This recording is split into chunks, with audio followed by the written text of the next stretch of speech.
So which sequence do you think is more the vibe of this podcast? There's The massacre. just straight to it. No, okay, no, let's continue. You got Luthen destroying evidence. You've got Andor trying to convince the council of the truth. You've got all of them just hanging out in a dingy apartment.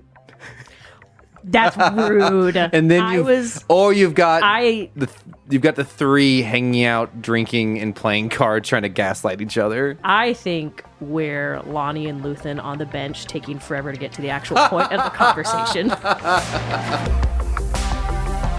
Star Wars, Transformers, Godzilla, animation, whatever else.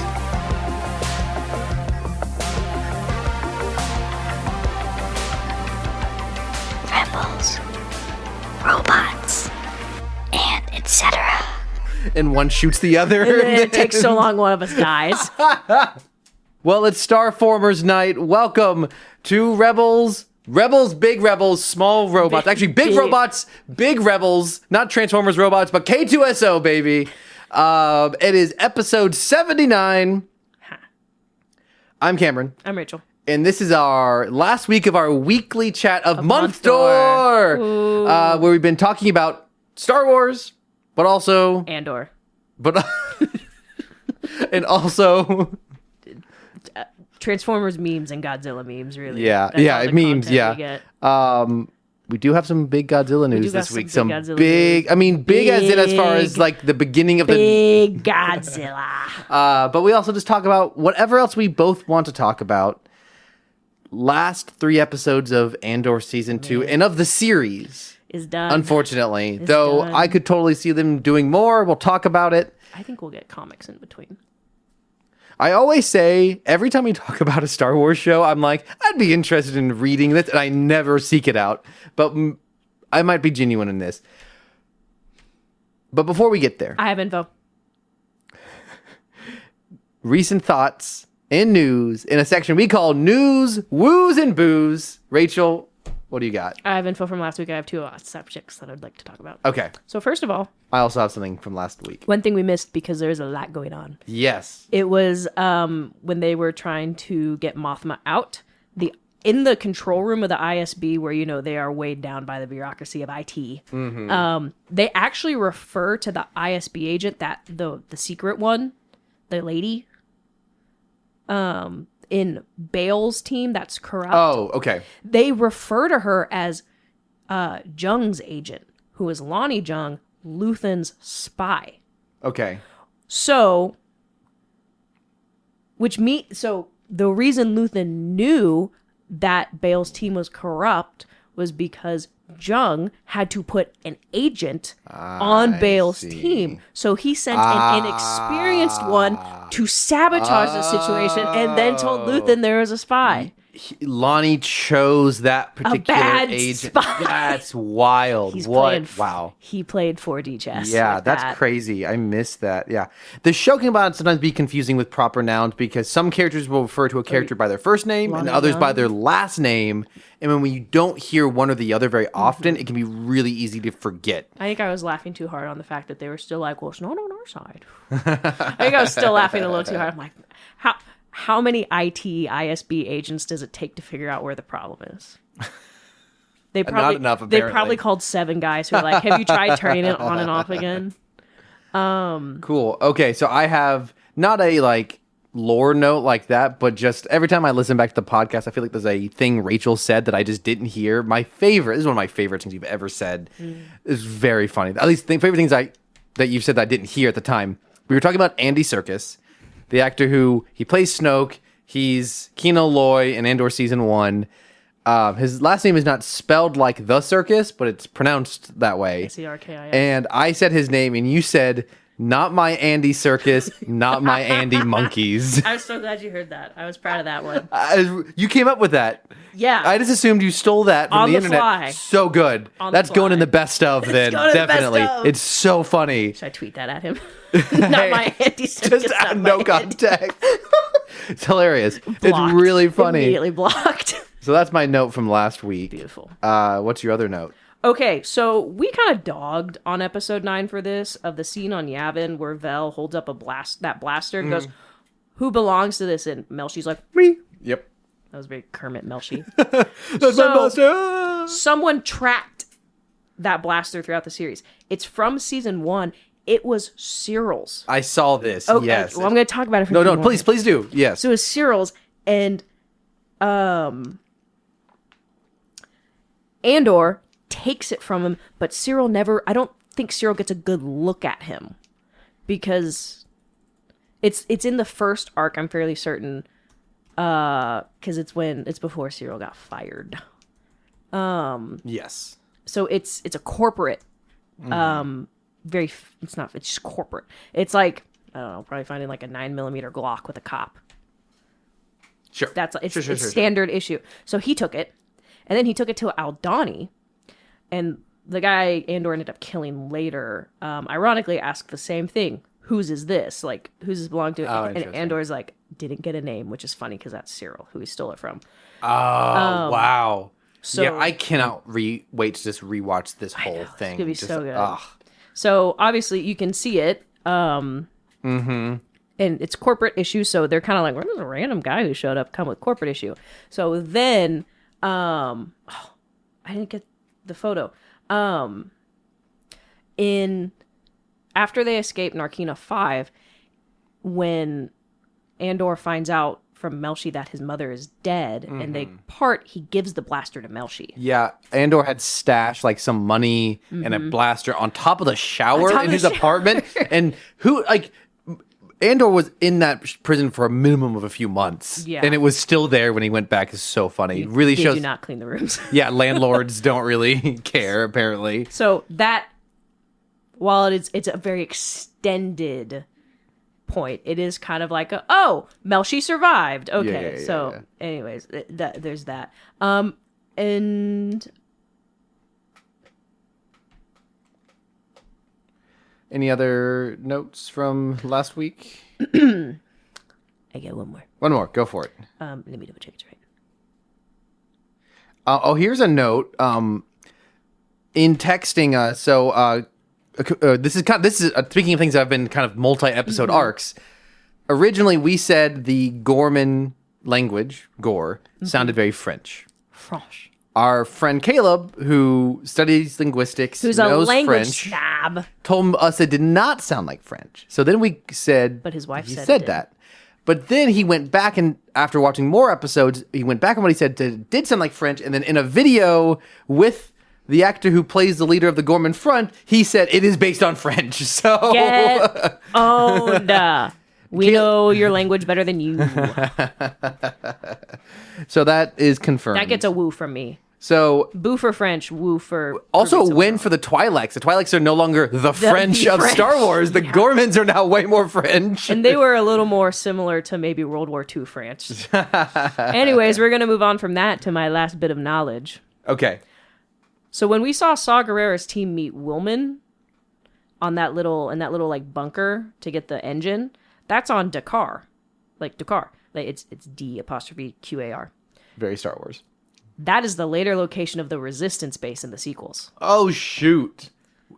Sorry, say it one more time. What happened on that planet? That is where Willman met Saw, and he was trying to teach his engineer how to siphon the gas. I had that thought, and I thought it was nondescript enough that I didn't really care enough. I'm pretty sure it's Dakar. That's so cool. And it was funny because someone in the comments was like, they don't care to connect to the sequels. And someone was like, they're literally on Dakar, which is the sequel Resistance base. I do have one last thing. I sent this to you. Star Wars, whoever runs your Instagram, you're mean for posting a picture of Edie on Mother's Day and just said, call your mother. That's cruel and unusual punishment. You have to explain who that character is. Edie is Cyril's mom. Everyone at Lucasfilm, they're all emotional terrorists. And we'll get to it today. How long do you think they'd had this planned? Do you think maybe that's why they switched it from 12 weeks to 4 weeks? Because maybe the Instagram person or social media was like, it would be really funny and get engagement if we put that episode of Cyril dying right before Mother's Day. And we posted a picture of Edie.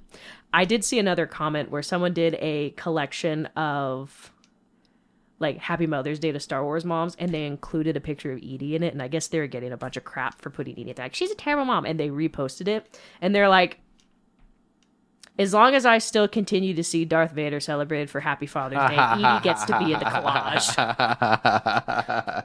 That's so good. So that's like my Star Wars lore dump. Do you have any other news other than the big bit of news? No. Okay, big bit of news. I want to set this up because big news. You know, a lot of the times we see stuff and you just see a headline, or like you watch a video, but you already know what the video is because of the title. So it's really, you don't really get to like, unless you like go to like a convention, you don't really get to see a lot of information like revealed to you, surprisingly. Or unless someone bootlegs it and posts it to Twitter and you watch it before they take it down. But even then, like, you know what video you're watching. It will say trailer for Andor Season 2. The Mando and Grogu movie trailer. Yeah, so even when you watch that video, you know what you're watching. Yeah. In this news, I just turned on Instagram, and this was the first thing that came up. Oh, shoot. And it was a video posted by the official Monsterverse account. And I could tell... You definitely should. This is how I found out from Fandango. And so it's just a video playing, and I don't know what it is, but I could tell pretty quickly this feels like an announcement trailer. And it's a slow zoom in on a computer screen, and you're hearing a news broadcast. Or yes, I think so. They only have 800. I'm follower 860. I had to request it. That's probably not them then. I'll see what if I can find it. I'm sorry. You're hearing like a news broadcast or like a phone automation, but it's like, I think it might be both, but it's there it is. You figure you pretty quickly deduce this is the Monarch like emergency call center, and you're hearing reports of like there has been a dramatic spike in Titan calls all over the country, and I don't know if this information is going to be like important in the future, but when it zooms on this computer screen, it says something about something happening in Sedona, Arizona. I was there 2 years ago, funny enough. Doxed. Doxing a city that just exists? I think that doesn't exist. Oh. And then it cuts, and you see the title. What's the title, Rachel? Godzilla X Kong Supernova. 2027. March 26th, which is like a little more than a month than the Avengers movie. No, that's next year. But there's two. So that actually will be a little over a month before the second part. They're doing like the same like Infinity War Endgame. Gosh, we got to keep this podcast going for 2 more years. Did the last one release on a March 26th one? It was sometime in March. Yeah. And it was at the end of the month, so approximately around there. So I think we're gonna get. I don't think we're gonna get Destroya yet. Okay. I think it's gonna be Gigan or Space Godzilla. Space Godzilla is what the rumor people are saying based on just this title. So it's really that's all we have. I'm sorry. Continue. No. Well, I was gonna do a small offshoot of what this video leads to, but so you can keep saying what you're saying. I would prefer Gigan over Space Godzilla just because I don't mind I mean, Ghidorah came from space.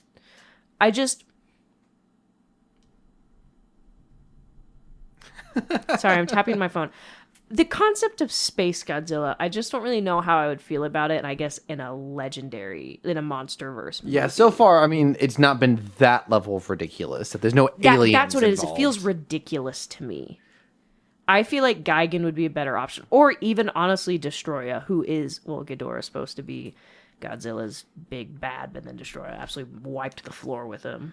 You know, you see this with a lot of series, but for me, the classic example is the Fast and Furious series. Started off as a relatively grounded heist cops and robbers series, and eventually they ended up in space for a short time in a movie, but they ended up in space.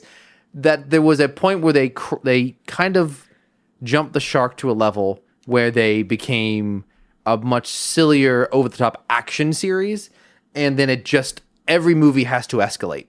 And there's always a line, whether it's within one movie or it's one movie is itself crossing the line, where these, like, it's fun for a while, and then eventually it gets to be too much. Yeah.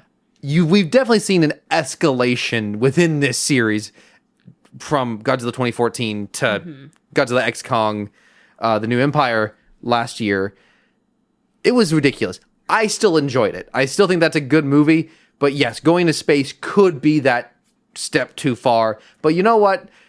They're not going to get small. I honestly would love they would go smaller, personally. This is supposed to be more focused on Godzilla. I think that's good because the last one was very focused on Kong. We need another Godzilla movie. Well, that's the thing is I think they should have done a Godzilla movie and a Kong movie and then bring them back together. I think that would have been better, but this is what we got. You think they're going to kiss in this one? No, I don't think that's the joke I think of every time I see Godzilla X Kong. It's like a ship name. Yes, it definitely does sound like that. Any other? Okay, well that gets a woo. Woo! Big woo for that. Peak audio. What?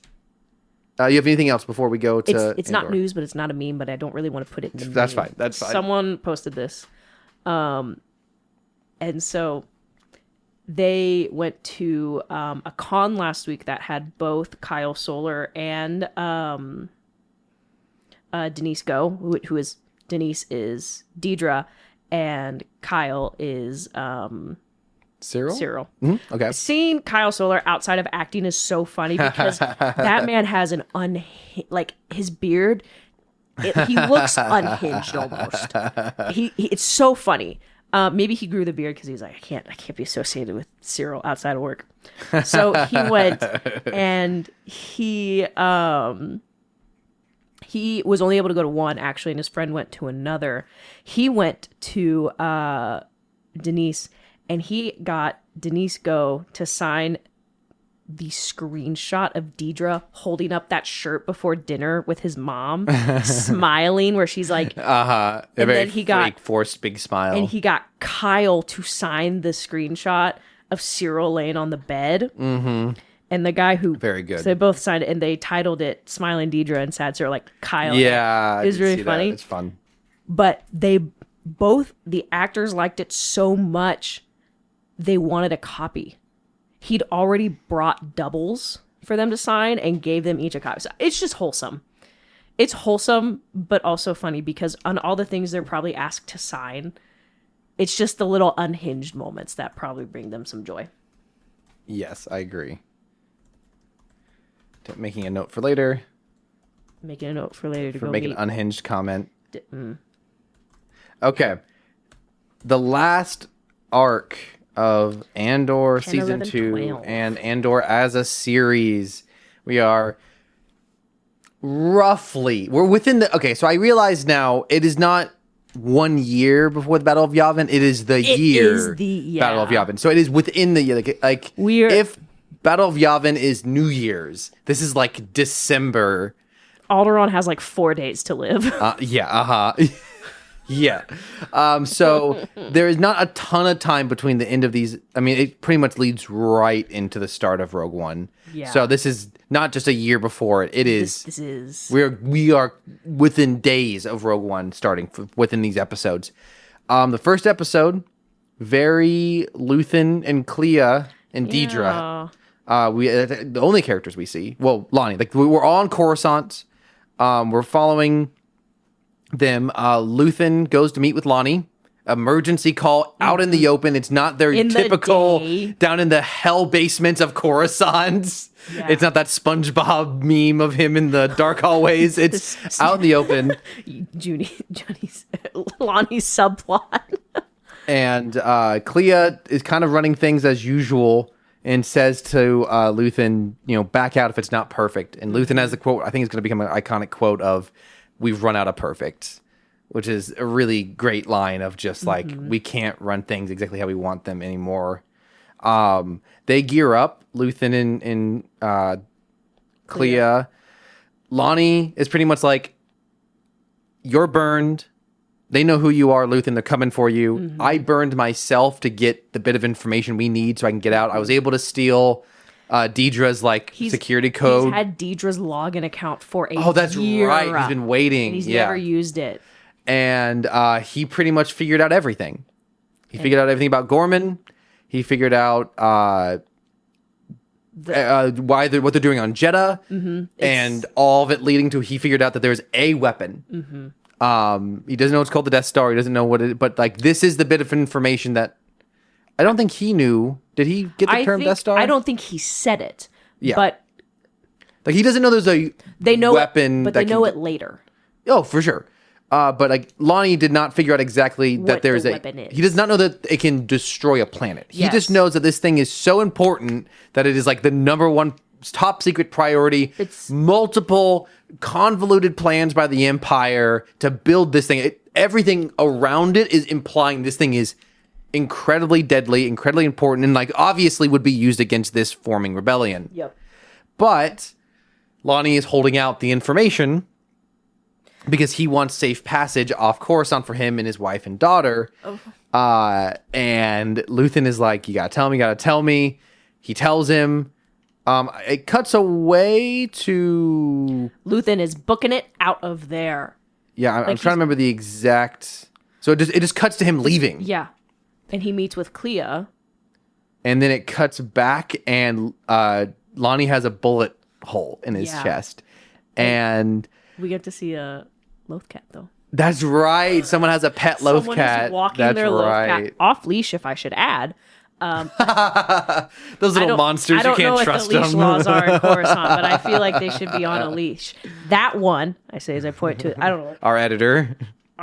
Don't say that we have to put our editor on a leash. That's so dehumanizing. Our editor would have to be on a leash. I'd have to put her in one of those backpacks because I don't trust her to not weasel out and run away. She would probably approach a dead body. Anyways, so Lonnie's dead, and the idea is, it's pretty ambiguous, but the conversation is did Luthen do it, or did some Imperial catch him? I especially had questions just because the entire conversation, I was waiting for an Imperial sniper to like take him out or something. I've seen them before. And based on there's no reason to think it's anything other than Luthen. Because they don't know where he is. They're surprised to find him dead, the ISB. He'd be a loose end. If they had known he was there, they would have like followed Luthen. They would have been able to like track the conversation. Mm-hmm. They have no information of what happened. He did say he'd take him to Yavin, though. Yeah, because he was lying. Luthen. Yeah, Luthen lying? So the question is, slander our king like that? The question is, what exactly was Luthen's motivation in this? And I think this is important because this is our like most Luthen heavy episode. Like this is our final portrait of Luthen as a character. And go ahead. My guess was loose end. Mm-hmm. He knows information about me. If he can cut off that trail, it might give him time. Yeah. See, I think that's a very reasonable and logical conclusion. Thank you. But at least based on what goes on to happen, it doesn't really seem like Luthen really thinks he's going to get out. Yeah. And I think it is possible that it was a mercy killing, that he knew he could not get Lonnie out, but if Lonnie's dead, his wife and daughter will have no repercussions against them. Would be like, someone murdered this guy. I want to think that because I want to like Luthen. I really want to think that Luthen would not repay one of his greatest assets. Years of loyalty. With that level of cruelty. Yeah. It is certainly possible. It is certainly possible he does often because like, this is the end game now and I cannot... But my other thought is that I don't think that Lonnie had much information because like... The big secret they're keeping is Yavin. They cannot let the location of Yavin get out. But you know what? Lonnie really pushed to know where he would be taken, I think. Am I remembering that correctly? He was like, where is that? He told him. Mm-hmm. So that means he did have that information. So that's why he had to die. Now, it could have also been if he was being watched already. Mm-hmm. And we'll kind of talk about this a little bit later. It could have been a sniper or an ISB agent who was watching Lonnie go meet with Luthen, and then they followed him back. It could have been Deidre. It could have been Deidre. Because Deidre does show up very quickly. Yeah, she would have been in the area. But we know that Luthen had a blaster with him. So it probably... Because a major theme that comes up later is... We cannot allow Luthen's sins to stop us from trusting him. So I think they needed one last major there's a great line later of like, I know the ways it twisted him, is what Andor says. Yeah. So I think we did need one last like really questionable, shady action by Luthen. He was kind of flipping out with Clea. He did it multiple times this season over the years. Like the edges were just a little frayed. Like it was in one of the, I don't know if it was the last arc or the arc before. It was when Davo found out one of the he freaked out. And I felt Clea was just like, this is your idea. You said it was a good idea. Yeah, you let me do it. Yeah. Like you're the leader. So I think we should podcast the way Luthen talks to his sources, which is like 10 feet apart and not face each other. Nice. So Deidre shows up at the shop as Luthen is pouring molten metal onto the communication device. He's destroying evidence. They're trying to get out. He meets Deidre. He knows who Deidre is, but he still greets her as the persona of the art dealer. To me, it shows that he has an inkling of hope he might be able to get out of this. I think he does still have some level of self-preservation left, that he doesn't want to die. He does make a funny comment. Not funny comment. He has an interesting line that says, because she asks him how, like, about everything in the shop, if it's like, what's the word? Like authentic. Authentic. Yes, thank you. And he says, there's only 2 pieces of questionable provenance in this gallery. And I'm like, well, I wonder who that is. Him and Deidre. Interesting. I immediately took that as he's being super snarky and talking about the 2 of them. So Deidre is like, I have something for you. I want to sell it to you. My is like, it's like imagine it's just like a mini Death Star paperweight. I'll sell this to you. But it's the Star Path unit that was stolen in season 1. And it's what Andor tried to sell to him. It was the initial contact point between them was over this. And what led to kind of start the ISB saying we're having things stolen from us by these little insurgents. And she also called, and she's like, I know exactly who you are. She starts reading him to filth. She called out his wig, which was so funny to me, because it's true. He wears a wig. She's basically like, I have waited years for this moment, and here you were this whole time. I passed this shop all the time. There's also a very extreme close-up of Deidre. Yeah, I just saw it. I forgot about this. I was like, I'm now realizing this is kind of both of their last great scenes. Yeah. Like, there is some more Luthen in this. I'm not realizing, is that a Gungan skull in the background? Hold on. Give me just a second to bring it back up. There's so much. I think that's a Gungan skull. That's horrifying. I was too busy watching Deidre eat up Luthen. Because, so it's just like, I think. I don't like the idea they have bones in their head flaps. I think what might be disappointing to some people is the way these 3 episodes play out. Of it's not spectacularly climactic. Yeah. It's kind of a slow simmer down of like, I think a big theme, and we can talk about this later, is it's kind of more, it's less of a big blowout, more of it's more looking at what people sacrificed and where that leads them.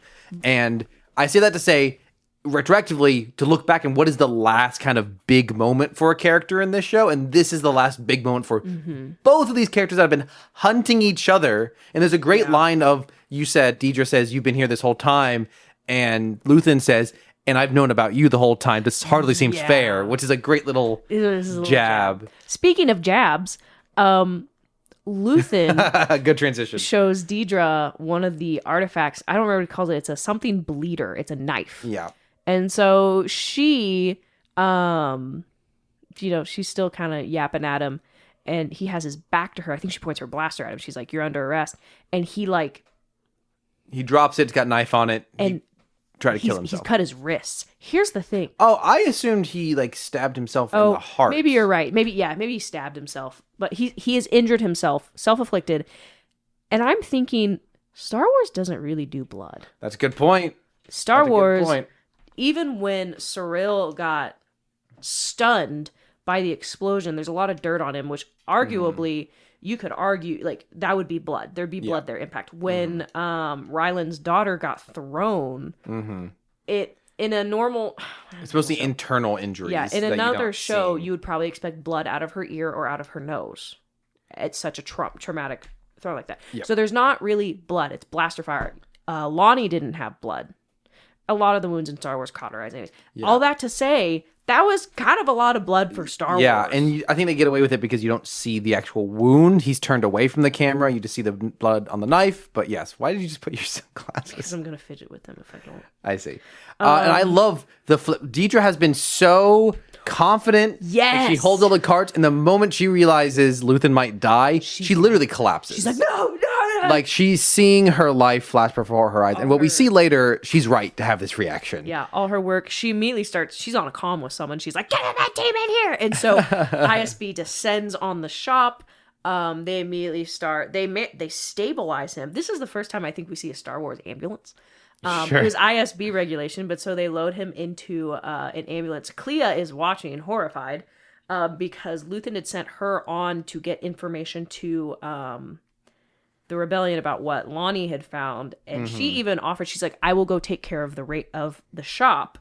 She wanted to do it instead because she's like, "I'll be faster," and he said no. So it's interesting. I mean, she needs to get out. It's super important that she gets out. And so ISB starts taking everything to infiltrate. They're like, because Deidre also sees the smoke in the back of the shop from where he destroyed it, which I was like, L Luthen for not shutting that door.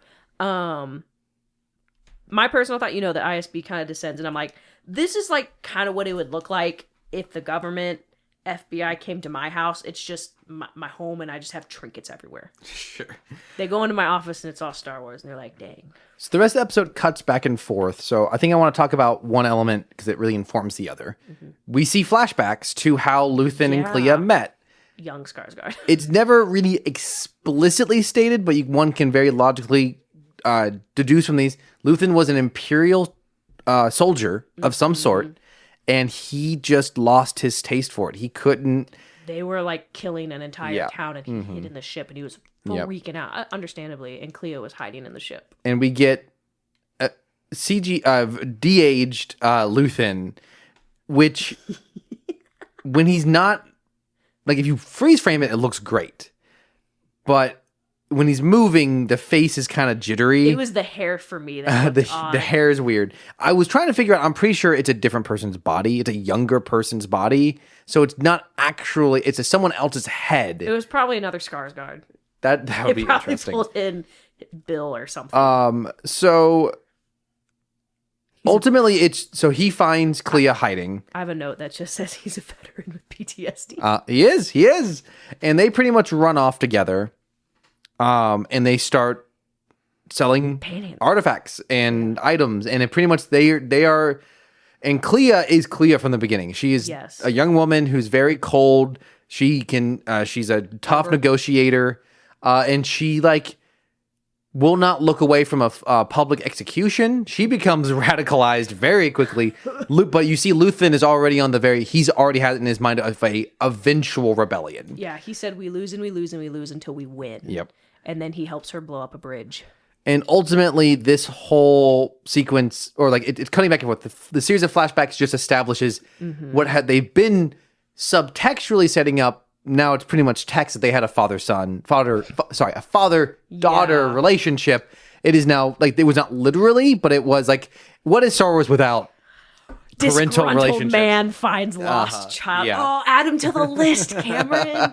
Oh my goodness. And so it's not particularly engaging to me, but it is nice to after a season of not having much Luthen to finally get some final information on him. Well, I think Clea makes him way more interesting. Yeah, if he'd been on his own, he just would have been okay. But having his fun little adopted daughter assistant it's some nice balance to Luthen's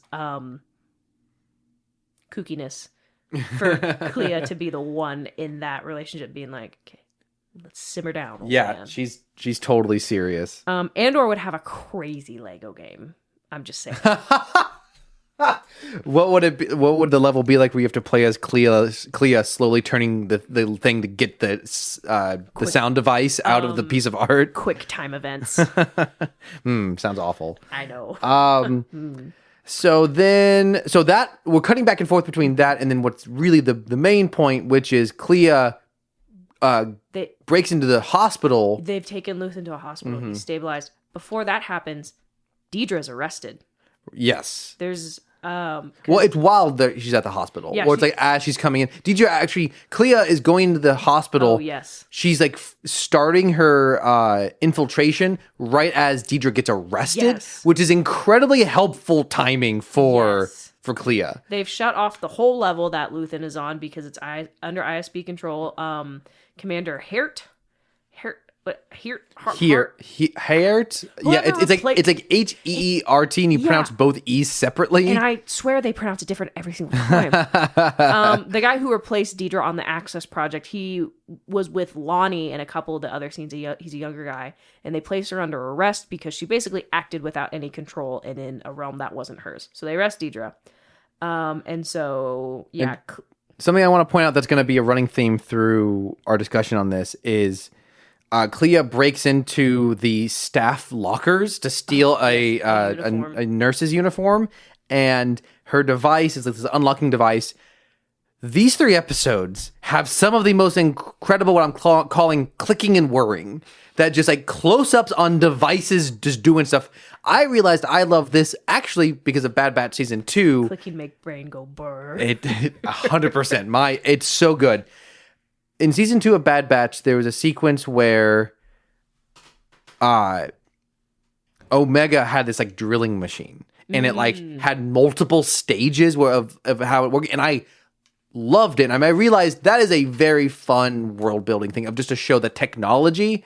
And these 3 episodes have some incredible clicking and whirring going on, and this is the first of many.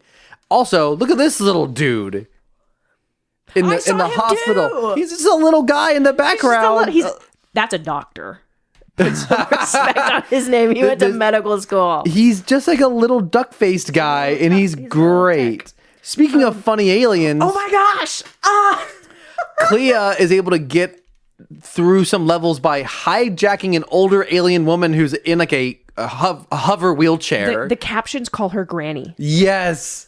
And she's just kind of mumbling and singing to herself as Clea just pushes her around and eventually just abandons her. And my favorite is when she grabs her and they're in the elevator, she goes, huh? Yeah, she keeps going on to her. Clea is very. Do you know what? One of your favorite game series, Hitman. This is very Hitman. It's so Hitman. There are a lot of Hitman style missions, like Andor going to Gorman. It's so good. I love me a good infiltration mission. The only thing they didn't do was steal the clothes off someone and dump their body in like a crate. That'd be very Hitman. So true. So the episode keeps cutting back and forth between Clea breaking in, Deidre gets arrested, and the flashbacks, which build up to the final sequence, which is like the note I initially wrote down was Clea breaks into the hospital to save Luthen. And then as time on, I thought to myself, I don't think that's what she's doing. And it's confirmed. She unplugs the medical devices, and the way this episode ends. So it's a close up on his face. You kind of see him give just a tiny smile is how I interpreted his face. And he relaxes. Yes. And she has one tear and kisses his forehead. And most episodes, if not all Endor episodes, cut to black. Yes. This one slowly fades out. Both fades to black, but also color slowly fades out. On Luthen solely. On a shot of Luthen. Because she steps out and she dips right at... Oh, we forgot the big thing. Her distraction for the ISB...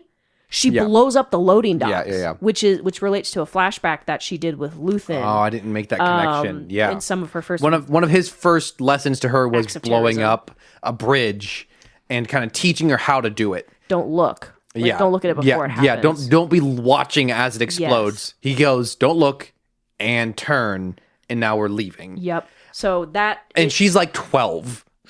Yeah. So that connects. She leaves, and then just right as some stormtroopers, because the stormtroopers and some ISB show up, because they like catch her at the end. They don't catch her; they see her at the end of the hall. She gets in the elevator and leaves before they're able to do anything.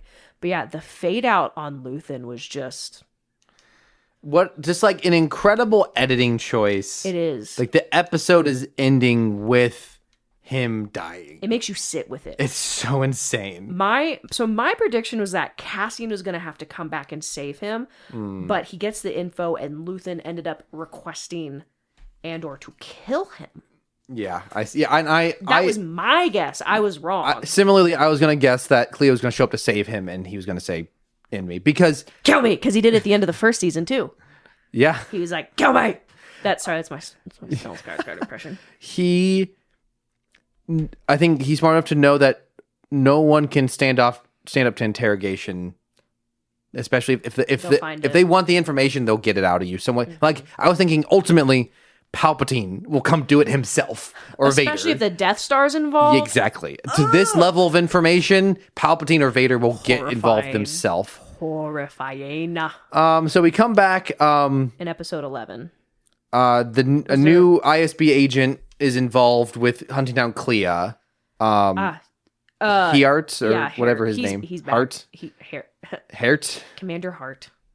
And he gets the most important scene to begin with is an incredible interrogation of Deidre by Krennic. The acting, Rachel. And so it's Deidre sitting in this room, and I don't think, are the windows see-through? They're one-way mirrors. And so here's the thing. Krennic comes in, and he loiters a bit, and he turns off the recording device, which Deidre can hear. That's scary. He comes around, and he starts talking. And there's this incredible shot where it's a straight-on centered close-up of Deidre with Krennic standing behind her, but you can only see his mouth. His eyes are off camera, and it is so intimidating. And it's like that for the next couple scenes until he raises his voice at her, and then he ducks down into the camera. But it's scary. This is where we made this comment earlier. So he's like, Deidre, tell me what happened. He's trying to get out of her. She's like, I don't know what happened. And he states that Lonnie Jung, I don't know if it's Jung or Young, whatever. It's another name that sometimes people say differently. Yeah. Had her log in. Supervisor Young spent 3 hours logged into your account, and he is standing behind her back in the same position, and he pokes her in the top of the head. It's so silly, but so scary at this. And he like keeps his finger on the top of her head as he walks around her. Her look of fear. Yeah. When he said that's a stellar. I'm almost like, I'm blown away by how well she conveyed that terror. Yes, I agree. Her face in a fake scenario with Ben Mendelsohn eating up the scenery as usual. Yeah, her name is Denise Go. I said that earlier. I couldn't remember. I'm saying for the audience's Denise benefit. There is a quick interview with her and Ben Mendelsohn where her mom told her she was like the queen of frowning. She like, now that she's in Star Wars, she like jokes with her mom like, well, look what happened. So it's scary. And so okay, sorry. It is not a one-way mirror. They are windows. So she can see him turn off the recording. That's worse. The surveillance. So he says, what would he have found? And she finally says it, Death Star. Yes. And he also talk about Jeddah, because that's the other thing. Jeddah and Gorman and the energy shields, or the energy program is a front. It's for the Death Star. So he finally says the Death Star. And also it turns out she had other files that were accidentally sent to her that she opened. Hilarious. That was the other thing he mentioned. He was like, you also looked at this, and she's like, they were accidentally sent to me. I shouldn't have looked at them, which I just thought was so funny. Sorry, I had the hiccups. So then we cut back to Clea, and things are bad for Deidre. Clea is back in the apartment that Andor and Bix were in. Luthen's apartment. Pulls out of the wall what is clearly an old, dusty communication device. She puts it together. More clicking and whirring. Man, it's so good. The prop, grade A. I realized just now what makes this. There's two options that have made this great. Two things. One, choice of shooting and editing and sound editing, but also the prop makers making Practical. these things. Oh, they're so good at their jobs. And she sends a signal to Willman on at Yavin, and it's pretty much just a "come get me." Like, please help. Things are done. Things are bad. I'm screwed. It's how Luthen used to contact them. So they don't know it's specifically from Clea. That's right. So Willman is still with this blonde girl of him. Good for him. And she's like, "What's under the bed?" And he was like, "What do you mean?" She goes, "This thing was beeping." And he starts freaking out because he's like, "How long did it go?" He runs to go get Andor. Andor adopted K2SO, and the first thing they did was teach him how to gamble. You know, I had not thought about that perspective, but that's actually a really clever observation because that is what they do. They've played like 800 games of this. Yes. I think it is They being Andor and Melshi. it is the classic card game, I think. Well, maybe not. I don't know. It doesn't really matter. It's not Sabak. It's not Sabak. Okay. It's something different, I think. That is their job. That's ultimately the rebellion skill is Christopher Walken, okay. it's gambling. Yeah. They gamble. And so if you want to reprogram a droid to work, you teach him how to gamble. I had not thought about that. That was they got this infant and taught him how to gamble. Yeah. But it's also incredibly endearing, just how funny it is. They're just dudes being dudes being guys, droids being guys. They've just had a little to drink. They're not like sloshed. They're feeling good. And then one thing I also noted, Andor, so Cassian looks exactly how he did in Rogue One. Yep. The kind of the clean shaven face, the short little stylized hair. Good for him. Anyways, that was just something I noticed because I'm like, oh yeah, because he's had a lot of looks. I'm like, this is the Rogue One look. So they caught Kate. Slow down. They take taught your time. the droid. Anyways, woman shows up with the box, and they start freaking out. And because if Luthen calls, they're like, it's bad. He hasn't called us in years. It's not been good in a year. And so the plan is to get off of Yavin 4. He tells woman, have them put us on the test flight tomorrow, or like because now that the rebellion is organized, they got rules. Yep. And they're boring, and they're nerds. And so in perfect Cassian fashion, they leave without permission. They leave without jump permission. Willman is left behind, I think, purposefully, and they end up putting him in like, it's not a brig. They just basically ground him to the base. And by they, I mean like Commander Draven, who was introduced in the last arc. Mm-hmm. He does have a bigger arc this he has a bigger role this arc, so I do understand why they introduced him in such a way last arc now. I still think they introduced him too much as here's one of your favorite Star Wars characters you've been waiting on.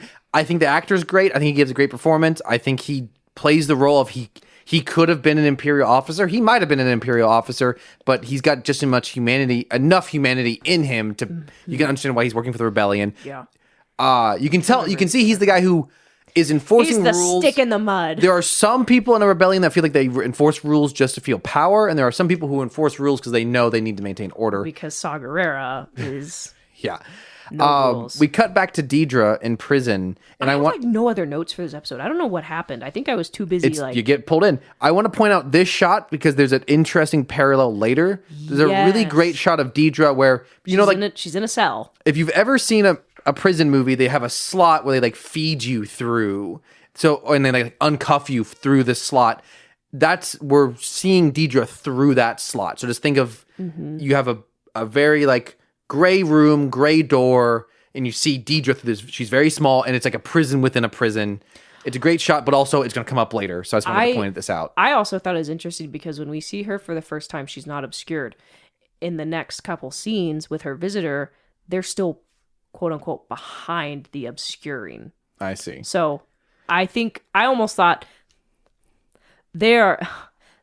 she has seen the true side of the Empire, or she will be, and the others may not. And so she pretty much helps Commander Hayart. We need I got to figure out his name. Let me go to the IMDb up. He hurts. He'll be hurting, that's for sure. You know who does hurt? Me after these episodes. let's see where it's Heert. Yeah, Heert it's like kind of German sounding. Heert. Yeah. Odd Heert. Squints in German. And so she tells him to find Clea, right? Well, they know that who they're looking for. They were able to. She gives him some bit of information to help find Clea. That I think, man, I don't remember what it was. They know what the frequency to look for. She knows what frequency to look for. Yeah. So she tells them the frequency to look for. One thing they find out Clea through looking at the hospital like security cameras, because she was the only one that wasn't freaking out about the explosion, and then they saw her on the upper levels and then leave. So that's how they found her out. One thing I thought was interesting, and this is just a little side note, is at the very beginning, so they shut down the hospital basically for it's under investigation. And the owner of the hospital comes in and he's pissed. He's like, you can't determine when the hospital doesn't run. You can't do that. I do that. And they're like, okay, so we'll arrest you if you interfere. And so obviously he relents. He almost looked like he had a priest's outfit. It was all black except for a light gray kind of like white square. It wasn't, to me, it wasn't like, oh, that's a priest outfit. It just gave like the vibe of it, which kind of made sense for someone who owns a hospital. I was like, maybe it's a quote unquote religious hospital. I don't know. Maybe it was entirely intentional and I'm thinking way too hard about it, but it's something I noticed. I see. Maybe it's because he technically twins with Athena. So they get to the apartment, our heroes do. Andor and Melshi go in, they leave K2SO and at the ship. And the apartment is run down. It's not a functioning apartment anymore. Absolutely. It's trashed. And shortly after they go in, the Empire have tracked the emergency signal to the apartment from Luthen's shop. Yeah, they show up and they shut down all communication. So Andor and Melshi cannot communicate with K2SO. So K2SO just kind of gets up and goes and wrecks shop, man. He backhands a guy off a ledge. Because they're like, did we well, I can't remember what they referred to him. But they just said did we call for an Imperial droid? Yeah, did we call and they're like, no, and Partagaz is listening in from ISB, who is Deidre's boss and Heert's boss. They're getting all this information from Luthen's shop because they were able to. Luthen did not finish the job of completely sabotaging the radio. They were able to tap in. It was interesting. The ISB agent, like tech in charge. I thought this was a funny scene because they're like, "Did you find it?" And she was like, "No, but," and explains how they've been managing to operate unseen. She's clearly very impressed by it and like excited. Like, this is so cool. They've spliced into an Imperial broadcasting. She's like, "It's genius," and like her coworkers like looks at her is like, "Don't." And so they managed to find it. Well, I don't say fortunately. So they've tracked them. Things are bad. There's no way to communicate. They do find Clea, and Clea just... So they being Andor and Melshi. And Clea just looks rough. Oh, yeah. Oh, it's been... and she's not done looking rough. And so the next episode, after we see a bit of the we see a little bit of Clea and Andor chatting. Pretty much... Oh, no, Clea. Andor is having to... convince Clea to come to Yavin because she's pretty much convinced the rebellion hates us so much that is a bad place for me to be. And Andor's like, no, it's friends. And so this is actually while they're talking about this, it has this shot where it's through a window at Clea and it's almost identical but reversed of the shot of Deidre. Oh yeah. And she just says Clea straight up says it would be like a prison if I go to Yavin. And so I like this like visual symmetry of Deidre is in prison, Deidre has been betrayed by her side for failing. Clea feels like by going to them and giving them this vital information about this weapon and what's going on in Jeddah and what happened with Gorman, that she will be betrayed by her own cause. So there's really interesting parallel stories happening here. Side note, what happened on Gorman? Did Gorman like totally self-destruct like they thought it would? We never get a story on exactly what happened on Gorman, which is unfortunate. I'll bet the Imperial story is that it's under Imperial control. A mining accident. Is this where the mining accident story starts? You know, I saw a comment about that. We saw we saw in the Cassian's childhood flashbacks what the mining looked like on his planet. It had absolutely decimated the entire planet. Yeah. I saw a comment that said Gorman probably looks like this now. That's a really good point. The Gorman people are probably mining. Yeah, that's a really good point. That's such a good point that what they did to Andor's planet is the same thing that they're doing to Gorman. Yeah, I think that's probably very accurate. Maybe on a bigger scale. Oh, 100% on a bigger scale for sure. Like, yeah. So we do start off with that conversation with Clea and Andor, but there was a shot that I just loved the edit specifically. I wanted to try to find it. It goes from... Man, sorry. Where is it? Where is it? Shortly after that shot I talked about, then it cuts back to the ISB. They're trying to figure out what's going on. They've lost connection with the Imperial ship that they sent to the apartment. Yeah. And then it cuts to this shot of a dead Imperial with his head bashed in on the console of the ship, which was K2SO. It's just such a funny edit. It's brutal, but knowing K2SO just K2SO with his just emotionless and just how impervious he is, just taking this guy's head and just smashing it. Dude, Alan Tudyk voices two very different robots in both things we cover. What is the other robot? He's K2SO and he's Optimus Prime and Earthspark. Oh, yes. Yeah, that's true. Two very different vibes. And also the efficiency of K2SO. I need to kill this guy. I need to destroy that console. Bam! 2 birds, 1 stone. And so... Killing the one bird with the other bird, more like. No stone needed. No stone needed. So the ISB, this is where these tactical ISB agents came in that we saw in the trailer. They find the apartment. Well, because Melshi goes to leave and look around the corner and they catch it. And so... If I did not know Melshi was in Rogue One, I'd think he was dead here. I did make a joke at the beginning. Oh boy, I hope Melshi doesn't die here. And he just takes off and they don't open fire for some reason. No. I guess they need information out of them. Well, he jumps back. Does he not go back into the apartment? No, he does. But he runs back into the apartment and you would have thought they would have opened fire then. But stop. So they're cornered. They get stunned with a little stun grenade. Which there's a very funny... They all three have very different reactions to it. Melshi is only momentarily stunned. Yes. Andor is pretty stunned. Oh, I think Melshi went around the corner. See, that's what I couldn't figure out. He does get blown back by it, but maybe he just closed his eyes. For some reason, he's barely affected by it. Andor is very affected by it, but not. He's more concussed. Yeah. And Clea is straight up knocked out. Yeah. So they have very different reactions. And then what's great is as he's approaching the apartment, K2SO takes a guy, kills him, and then it cuts away, and then it cuts back to him getting out of the elevator with a gun. And it's like, if he wasn't already a Terminator enough, now he's got a gun, and he just... It's so funny how there's just zero question about what's going to happen. Yeah. Bullets are just pinging off of him. And it's scary because I think they told him to stand down because they're like, he's one of ours. Yeah. Obviously, he's not. And honestly, so he just you're going to have to... The only way I can explain it, he's just f***ing him up. And there's one that's the worst. Oh, so I don't know if you want to say it, but... Go for it. So it's cutting back and forth between they're shooting at him, they're freaking out. At one point, he grabs Hert. Yes. And he's dead, or at least like severely incapacitated.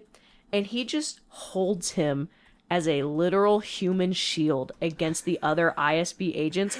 It's actually horrifying. It is, and this actually reflects. Oh, this is probably a good time to talk about it. I haven't gotten a source on this. Let me do a quick source. But I'll talk about it just in theory. I saw a quote from the creator of the show that they originally wanted to have an entire episod dedicated, that he described as a horror-like episode, like Alien, where K2SO would have been stuck on a ship with another KX droid, and this feels very much like that idea of having kind of a horror element around K2SO. Let me see. Because they said they wanted like an alien vibe to it. And on the one hand, I would have all been for a K2SO episode. Cameron said, give me that K2SO origin story. But on the other hand, I don't know where they would have fit it in. No, it would have been too jarring. And the other thing is, I don't want just K2SO by himself. What makes K2SO himself funny is him making fun of humans and bouncing off of humans. He needs humans around. So I on the one hand, I would have loved to have seen that. On the other hand, I don't know if it actually would have been that good. Yeah. But so K2SO pretty much just takes everyone out. Our heroes escape. They get back to Yavin. They show up very recklessly. Yeah. Because you're not K2SO is the anxious friend. Yes. Oh yeah, I forgot. As they were leaving Yavin earlier, he's like, "I've counted 16 times that we've disobeyed orders, and they're getting a call to not leave." And Andor was like, "Shut that off," and he goes, 17. He says it real quiet. He goes, 17. I love him. I love him so much. It's such a bummer that there's just not space for him to be a reoccurring character. Yeah. And so they land without being shot down. They are greeted with a little battalion of armed rebels. Yeah, because at this point they have no idea who's in that ship. They just know it's They have no idea what happened. It is incredibly suspicious. Yeah. This also, side note, I wonder what the U-Wing is known for, because they're just flying the U-Wing willy-nilly around Coruscant, and like, if that's a known insurgent known spaceship, like, you wouldn't fly an X-Wing around Coruscant. So like, it feels very odd to be flying a military ship. At the bare minimum, it's a military ship, I think. Maybe it might be more designed originally as like a freighter, maybe. Its primary function was to carry troops. It's a troop transport. Yeah, troops and defend ground forces. So it feels very much like a bad idea to be driving the U-Wing around Coruscant. Also, the whole lore around, like, what does it take to land on a planet? What does it take to be on it? And I'm sure they have some sort of cloaking device, but they show up to Coruscant with like zero resistance. Yeah. Don't love it. It's fine though. The show needs to keep moving. They land, and we get to see the lovely limitations of the rebellion bureaucracy. Another quick great K2SO quote as they're approaching. He says, "I'm planning on telling him you kidnapped me." Yeah. So they land. Commander Draven is like, "Who's there?" It's Andor. It's Melshi. He's like, "Who's that?" And she's like, "She's a friend. She needs help." So they do take Clea to the infirmary. Melshi gets taken to wherever they put the grounded kids. And then they take Cassian to the senators, which is Bail, Mothma, and there's another one whose name I can't remember, but we saw her in Rogue One. Yes. They bring him Mothma has her original trilogy haircut now. Look, she probably doesn't have access to her hair products like she used to, so it's easier to do a bowl cut. So I remember, like, this whole scene it's the rebellion's. It's almost like it's just bureaucracy. It's the bureaucracy of their rebellion. Because we also see a scene with Mon Mothma and Bail in the center, and they're arguing with Saw Gerrera about Jeddah and his stuff on Jeddah. And we find out they've been trying to infiltrate his team for a long time to figure out what he's doing. And Saw is full on the gasoline, where he's like, "You're against me." This is my Forrest Whitaker impression. Absolutely not working with them at this point. Like, things had been tense with him before, but it's at a point where obviously they're not working. He's like, "You are against me," and Mon Mothma's like, "We're not against you. That's the Empire. Like, we are trying to help you." We find out there's been a Star Cruiser perched over Jeddah for the last couple of days, which we've seen in Rogue One. But so it doesn't end well. They bring Cassian. I think this is a good time to bring up, I think these last 3 episodes are split into vaguely 2 sections. There's kind of finalizing some character development, which is great. Yeah. And then there's setting up Rogue One, which I find pretty unnecessary. Like, everything that happened, like that scene, everything that happens in that scene, we know happens because of Rogue One. Like, Rogue One does a really good job of setting up that the rest of the Alliance has a really bad relationship with Saw. We don't need them to reiterate that in an actual conversation. Like, we don't need them to have a tense conversation. And also the rest of the show has done a great job of showing that, of why the rest of the rebellion doesn't get along. And also, Rebels does an incredible job of that. Like, we really get to see what it's like to try to work with him and how it goes poorly. So, like, this is the kind of stuff, there's just stuff in here that, like, I don't see the narrative function of it. I only see it as, well, we're leading up to Rogue One, so we have to show this, is my opinion. Unless maybe it was this is why the rebels weren't in force on Jeddah. Because things were bad with Saw. But I don't know. But we knew that. So we already knew Yeah. that. So, like, we don't need to have a conversation about it. Certain in my aspects of the opinion. fandom need everything explained to them. But it's already, it's kind of like the conversation happens in Rogue One. Let's have the exact same. Andor, pretty much, Saw explains it to Jin. And this is just the conversation that Saw talked about. It's kind of like, infamously, there's a cut scene of Jabba the Hutt from New Hope. And it's cut because Jabba straight up repeats lines that Greedo said. Greedo's like, you did this to Jabba. Greedo's talking to Han. You did this to Jabba. He's gonna kill you. He's not gonna trust you anymore. You can't just dump your shipment at the first sign of trouble. He shoots Greedo, and then later Han talks to Jabba, and Jabba says all of that exact same information again. And George Lucas's wife was very smart to say, we don't need to see this conversation twice. Cut the Jabba scene. That's kind of what this feels like, is if you watched this episode and Andor back-to-back, Rogue One back-to-back, which I'm super excited to do, you would see the same conversation twice between two different characters, effectively, is what I'm saying. Just it doesn't develop Saw as a character. It is kind of interesting to see how unhinged he's become. He's been smoking too many fumes. The Rhydonium, he's been huffing too much Rhydonium. So that's kind of interesting to just kind of see that development. But we already know he's going to be like that. So I feel in a show that has a lot of heart to it, a lot of emotional development, to interrupt that for kind of what feels like obligatory prequel stuff. I complained about this a ton last week. I'm not going to harp on it. When you asked me before we started recording what I thought about these episodes, I'm mixed on it just because of this stuff mostly. So that's what I have to say about that. Yeah, you're good. So basically, it's a scene between Commander Draven, the three senators, and Cassian being like, this is the information Luthen gave me. And everyone essentially just shitting on Luthen. Yes, this is a really compelling conversation because Luthen, Andor's like, I am insulted that you would sit here and drag him like, effectively. This would not exist without Luthen. And he's so correct. And actually, Mothma is really the only one that's kind of like open to the conversation. I'm actually kind of surprised Bail isn't as open. And I was watching the scene because it's kind of painful for these senators to be like, nope, we can't trust this information. And I remember thinking, this is the one scene that like certain parts of the fandom are gonna take and go, see, the Empire is better because of one, like, you know what I'm talking about? There's an actual subset. People are like, the Empire did nothing wrong. Like, they're gonna see this one scene and be like, oh,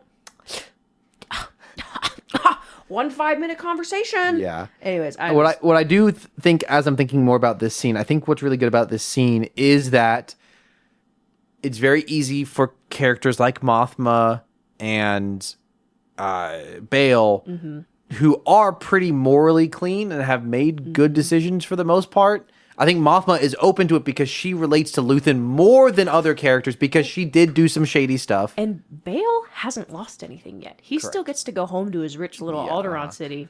And I think the point of this is it's very dangerous for the people who have kept clean in a rebellion like this to maybe make all the decisions. Really judge those who have made great sacrifices and had to make the difficult moral decisions. Not that in Andor says it. I have seen the good and bad of Luthen. I am not. Someone accuses him of not being very objective because of his relationship to Luthen. He's like, no, I'm actually more equipped because I know everything he's done. And it's not to say that he has not done bad things, but that does not disqualify all the good things he did. Yeah. And I think it's easy for people like Bail who have not had to make those tough decisions yet. And unfortunately, he will never really get to, though he's willing to involve his daughter. Like, Luthen, I don't think Bail is not in it, but it's easy for the guys who have not had to do the hard things to look at the guys who did and just discount them. And Andor's not willing to do that. Andor's like, look, he started this. We cannot, at the bare minimum, don't disrespect his legacy. Don't disrespect his memory. Respect on my man's name. And this really brings up this show, and we're going to get to it because it really drives it at the last scene, the parent-child relationship element of Star Wars. Because Kathleen Kennedy has gone on record as saying she did not want to come on as the runner of Lucasfilm after George Lucas unless she knew what Star Wars was about. And after talking with George Lucas, she concluded it is about father-son originally. It's always been about Luke and Vader. Yes. And that is why that has been such a prevalent element going forward is, as, lover or hater, she's made some good decisions, some not so good decisions. Kathleen Kennedy at least gave a specific direction to Star Wars. It's not just going to be random stories. We're going to keep a heart to it. Not everything has to be parent child, but it's going to be a reoccurring theme within Star Wars. And I think this scene brings that around really nicely. The thing that Star Wars always hits back on is despite the evil, love and family prevails. So true. That is, whether that's real family, whether that's found family, that is what prevails against evil. And so, sorry, please continue. No, you go. Does it? So Mothma convinces Vel. So the council is undecided on what to do with this information.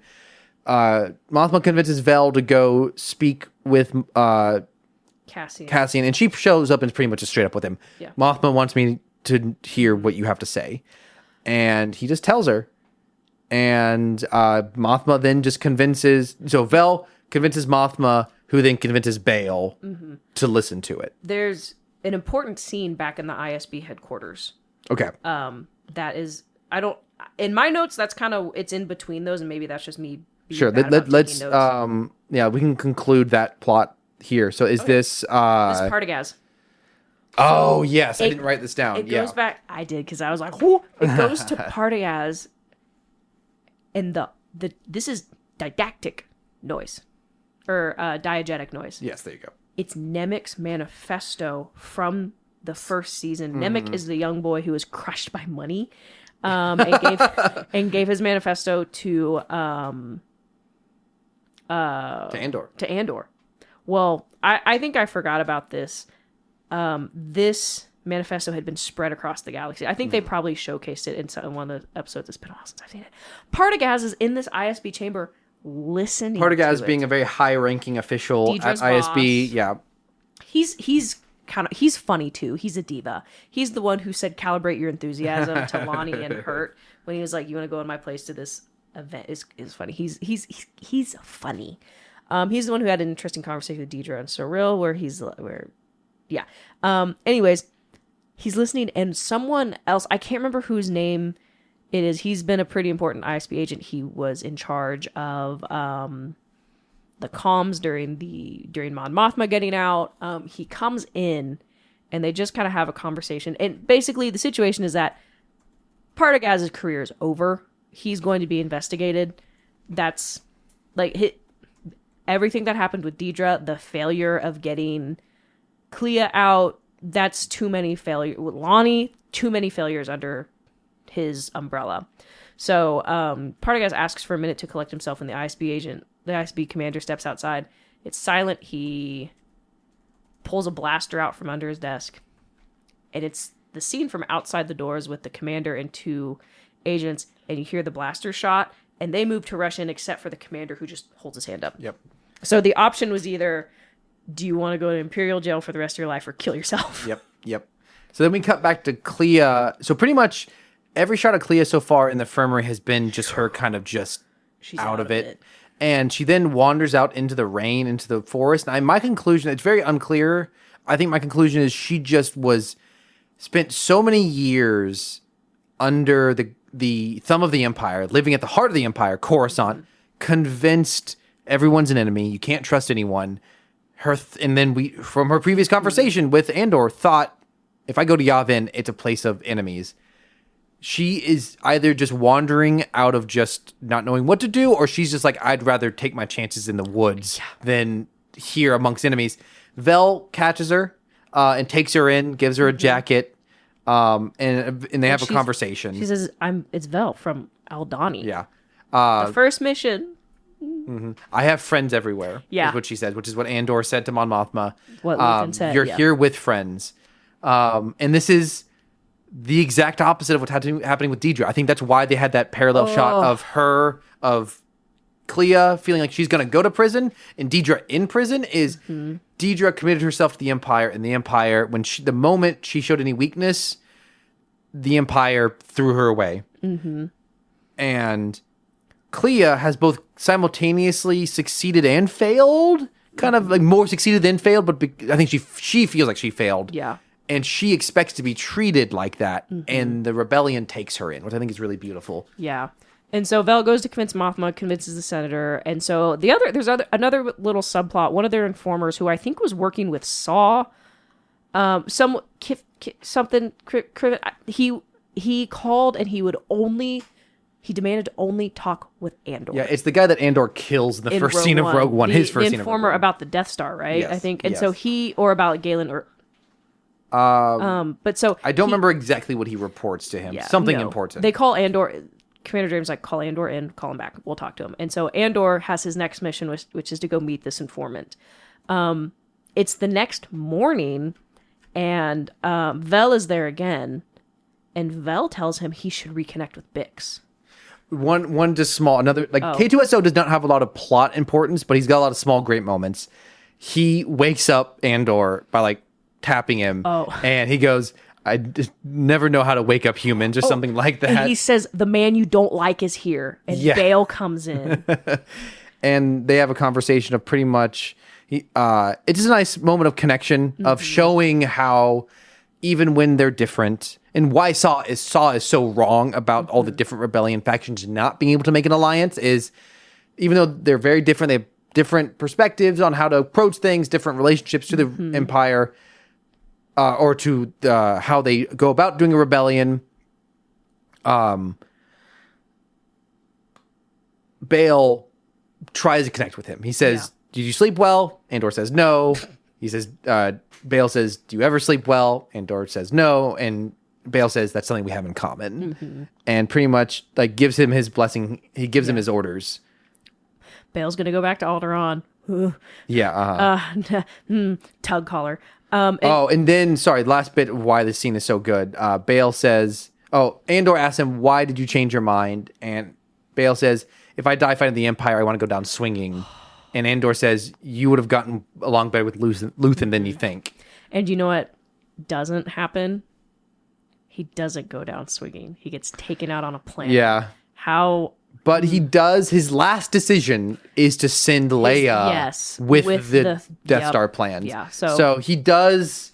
He gets one last middle finger to the Empire.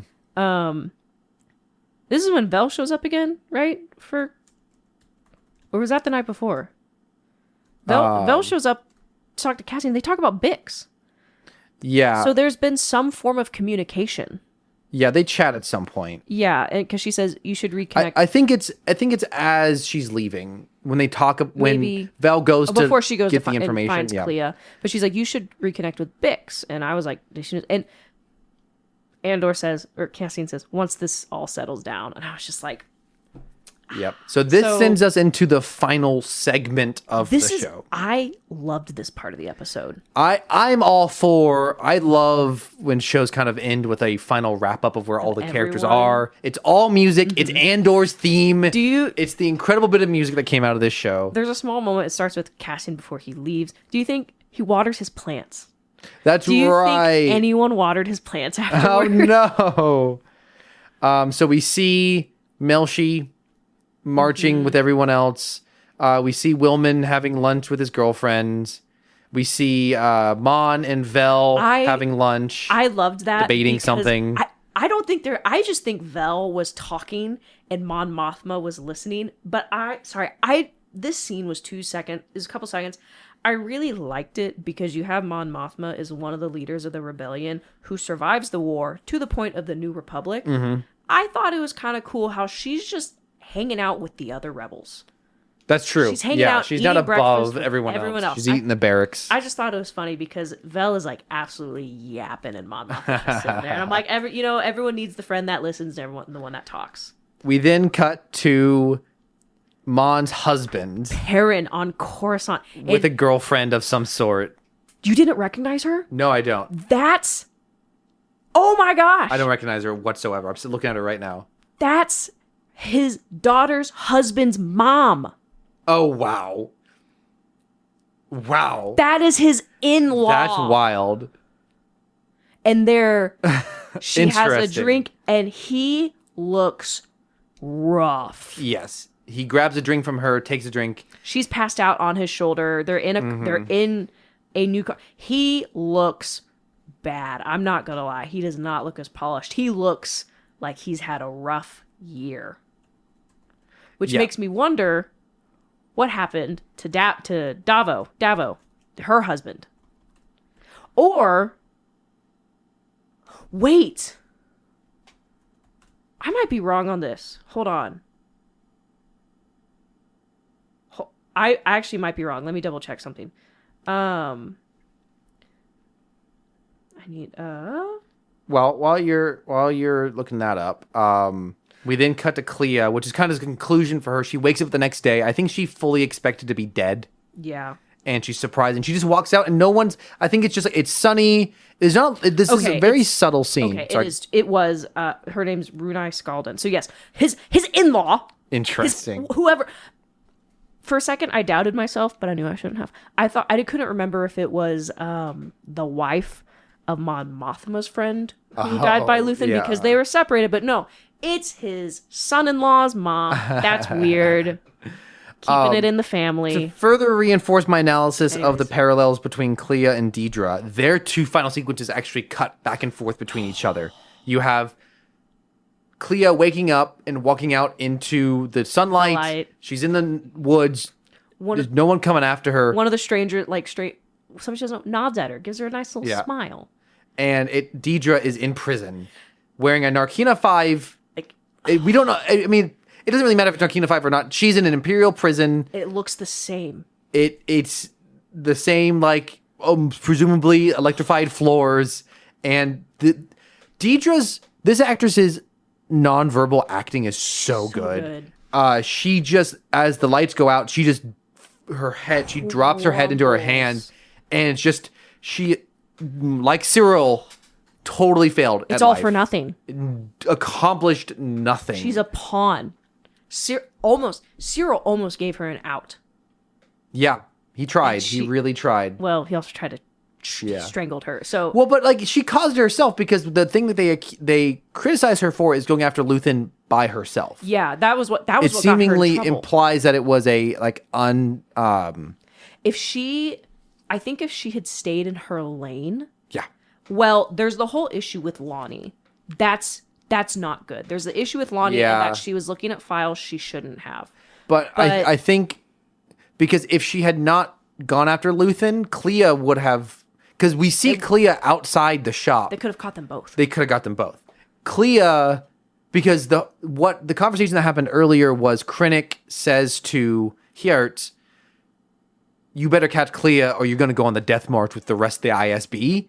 And that is why when Clea doesn't get captured, it also leads to Partagaz shooting himself. It just pretty much, Clea not getting caught resulted in pretty much everyone involved in the ISB getting arrested or committing suicide. Or at least in that branch. Yeah. And so then we cut back to Andor walking. He sees the Force healer looking at him.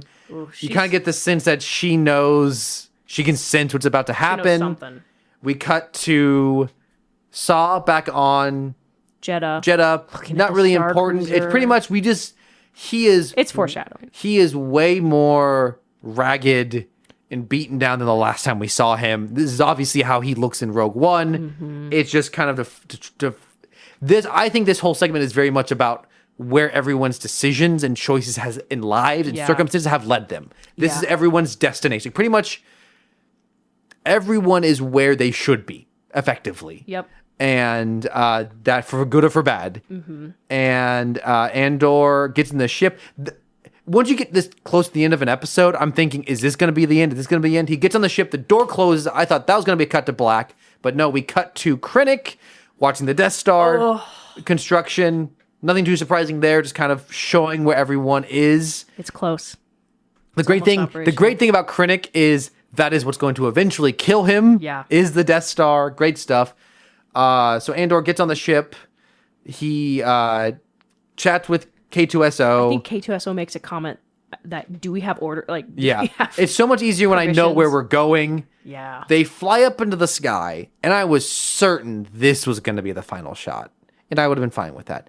But no, there's one more scene. One, if as if everything that happened up this point was not enough, we get to see B2 Emo. We're back on Mina Rao. Yeah. And he's racing a friend, a droid friend. It's great. It's a great conclusion for a character that got totally screwed over. That we all thought was going to be in K2SO's body. He shows to have had a happy ending for B2 Emo. He got to have a happy life on a simple planet playing with his friends. Sent the dog to the farm. And in the distance, there's a woman. So there's a woman walking. It's Bix. It's Bix. Important information from earlier. Vel, you may have said, but we may have skipped over it. Vel said to reconnect with Bix. Well, and then Andor said, "I just hope she's safe." And Vel says, "That's what I hear." Mm-hmm. So she's quote somewhere safe. Yeah. Back on Mina Rao is a place that we know the Empire has its thumb on. It's possible in the years since they've kind of maybe pulled back. They might be a little more focused on some other planets right about now. So we see Bix walking in a field, and then it cuts to the other side, and she's got a baby with her. And slowly dawns on you the only reason she'd have a baby and whose baby this is. And a good reason to leave. Yes. Because the timeline works out, and a good reason to want to be safe, but not want to drag Andor with her. And if she said why, he would have come. He would have come, 100%. I'm sitting in my office today watching this over lunch, and I almost lost it, dude. And I honestly thought you would have hated this twist. I love this. Oh my gosh! I'm this. Far more hyper for this. Interestingly enough, I watched that and I was like, oh my gosh! I was like, is Cameron gonna hate this? I mean, I could raise objections to it, but it got me. It really got me, dude. It's one of those things where they went, here's the knife, we're good, twist. Emotional terrorism is the word that went through my head. Here's the thing. I saw this last week where people said Bix is pregnant. Bix is pregnant. Really? I saw people predicting this, and I was like, I don't think they're really going to do a pregnancy plot twist with Bix. Round of applause for predicting it. I know those people were so validated last night. It's just Adria Arjona. Adria Arjona is who plays Bix, a character I did not care for in season 1. She doesn't say anything, and yet her face act I don't know what it is. I can't put my words to it, but whatever she's doing, the emotion she's emoting in this scene, everything that's clearly going through her head, it's insane. It killed me. My eyes. This is an actress who's been in a lot of crap. She's in Morbius. She's in the Michael Bay Netflix film Six Underground. And the little baby kicks at the wheat tickling his feet. Oh, I forgot she's in Pacific Rim Uprising. A bad movie that I have a soft spot for, but she's not a good part of it. And she's not actually been in that much as far as Hollywood. And Cassian's never going to know. And I think this really caught me off guard because the show is ending. I'm certain it's just going to end with Andor and K2SO flying off, going to do Rogue One.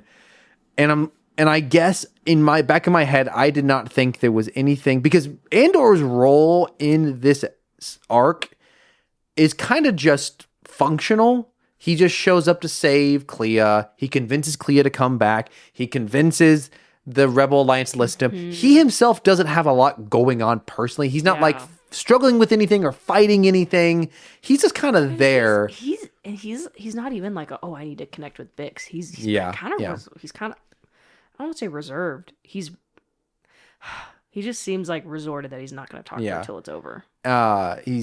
And so as this episode's coming to an end, I'm kind of bummed Andor himself didn't have much to do in these final 3 episodes. They didn't really give, but also on the other hand, it's like he gets so much to do in the movie. Mm-hmm. And I kind of resigned myself to the fact that these last 3 episodes are very much trying to build into Andor.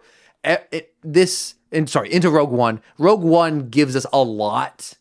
As far as these characters, if you just watch them back to back. So in the back of my mind, I'm kind of thinking there's not a lot for Andor. This show is very much about characters like Luthen and Mon Mothma and planets and communities like Gorman and Ferrix. And it's about and Imperials like Deidre and Ciro. And that's like all that is more than you could have ever asked for. So in this moment, before the final scene, I'm like, Andor shined in Rogue One. I'm fine with this. This last scene catches me off guard because it's like, how could they possibly make me care about Andor more? How could they possibly add another layer to this story? I feel like the big storyline is wrapped up. Did not see this coming, and man, it wrecked me. It wrecked me. It hurts. Coming back to the whole parent-child relationship thing, wild. It's purely emotion. Like, this doesn't really serve a plot function. This doesn't it's not like, it made me immediately think of Black Panther 2, Wakanda Forever. Plot functionally, it turns out he did have a son that had been hidden, I think, is what it was. So and his name is T'Challa. So if spoilers for a movie that's like 2.5 years old, pretty much the plot function of that is they're setting up that they can have a quote unquote new Black Panther named T'Challa. This doesn't mean anything. It's not like, this is Oscar, this is Poe Dameron. Like, it's nothing like that. I saw that, and that makes me so mad because he has established parents. Yes. That made me so. I saw the dumbest thing online where someone made a stupid AI family portrait with age accurate, all the same age. Cassian, Bix, and Cameron, and people were like, what if? And also, here's my other thing. Diego Luna is of Mexican descent. I just forgot his name. Oscar Isaac. Oscar Isaac is Guatemalan. So you just happened to see 2 guys who are not white and said, they gotta be related. Let's back up from that. Anyways, I was annoyed by that. But he has established parents. Not everything has to connect. We never know if Bix ever leaves. With Cassian dead, she may not want to go back and put her child through that. Oh, absolutely. But just the pure emotion of the fact that Andor left behind a child. But also for Bix as a character. Like the psychological trauma she went through from the torture and the attempted rape, that can be really hard to move on from, even in a relationship with someone you've known for years. Oh, 100%. So on the one hand, we're talking about Bix now. On the one hand, yes, there is a relatively sexist element that one could presume of that a woman's ultimate purpose is to be a mother. Career bad. We see what happened to Deidre. I'm kidding. If we're going to step outside of Star Wars for a second, steps outside of media, and just think about what our world viewpoint, God did make women to be mothers, and many women legitimately find healing and purpose through being mothers. Not that your child should be your therapist and should be your healing in the world, but it's a symbol of a new start. It's a symbol of she did go find peace. She did go find purpose. And it's a very selfless thing to do. 100%. You can have a career. Like, we're not saying career bad. Yes. Like, we're not saying that at all, but this is great for Bix. And it's a symbol that Andor left something good behind. That that his life had meaning, that his death, he did not lose anything in death. And to transition into some bigger, did you have any final notes on this scene other than it just emotional, just how close did you get to tears? I was right on the edge. I'd already poured one out for Luthen, and if I'd had another episode, I would have had another. If I had been with Allison, I know she's gonna ball up. If I had been with her and looked at her, I probably would have started crying. I think as soon as I saw Bix, I was like, the second I saw her arms in front of herself, I went, oh my gosh, the predictions were right. Yeah. She was pregnant. I just like the slow realization, the fact that there's no dialogue. It's an incredible final sequence. Well, hopefully we'll see your daddy, Cassie. Like, Yeah. No dialogue's needed. It's not sequel bait. No. It's not a weird prequel-y, like, oh, this is how this happened. It is legitimately like a conclusion that feels so good. And it's also like Andor didn't even know what he was fighting for. And like, he knew he was fighting for the galaxy, but he was also fighting for a son he didn't even know he had. It's so good. Stop saying that's good. It's so good. Which is why I will continue to argue that Cassian and Jyn were not in love. Cassian, he had. I think that's a. We gotta just do Rogue One later this year. I think you can have a level of affection for someone, and maybe there was like a thing of we get along. But Bix was still a very large part of his life with the intention. Sure. I guess I'll find her. I still think it was very much coworkers, and if anything, just because you hug someone on the beach as a nuke is coming towards you doesn't mean you love them. I'd probably hug the person next to me too. I don't think they should have been emotionally connected, romantically connected, but I think textually, what the decision that was made, the shot of them in the elevator as they're going, is very romantic. It is very romantic. They don't kiss, so it is left up to the viewer as to whether Jyn and Andor live for each other. That's it. Anyways, the transition into bigger talk. I think my last thought, it's gonna be rough going from this to Tales of the Underworld. Look, I don't mean to harp on it, but sometimes common occurrence of there's like some cool moments in those shows for us, and then just okay. Yeah. Thankfully, we're not covering it until like July, because next episode in 3 weeks will be Jurassic Park. So we are not dropping off. We are just going to a very different kind of entertainment. But dinosaurs. I gave my coworker a 20-minute lowdown on Jurassic Park lore today. It's good. To keep talking about Andor, anyways, yeah. We're not quite done with month door, not yet. And/or. The transition to larger things. I think also Andor starting a new life, like a literal, like giving life, having a child, is very much reminiscent. I think what I've perceived as a very cool motif or theme is the passing off of things. You have information being passed off. In this arc, it's the information of the Death Star is passed from Lonnie to Luthen to Clea to Andor to the rebel leaders. You have the words of rebellion is built on hope, passed from the concierge or bellhop, passed to Andor, passed to Jyn Erso, passed to the rebellion, and I'm sure there are many others. There's the blaster passed from Cyril to Andor to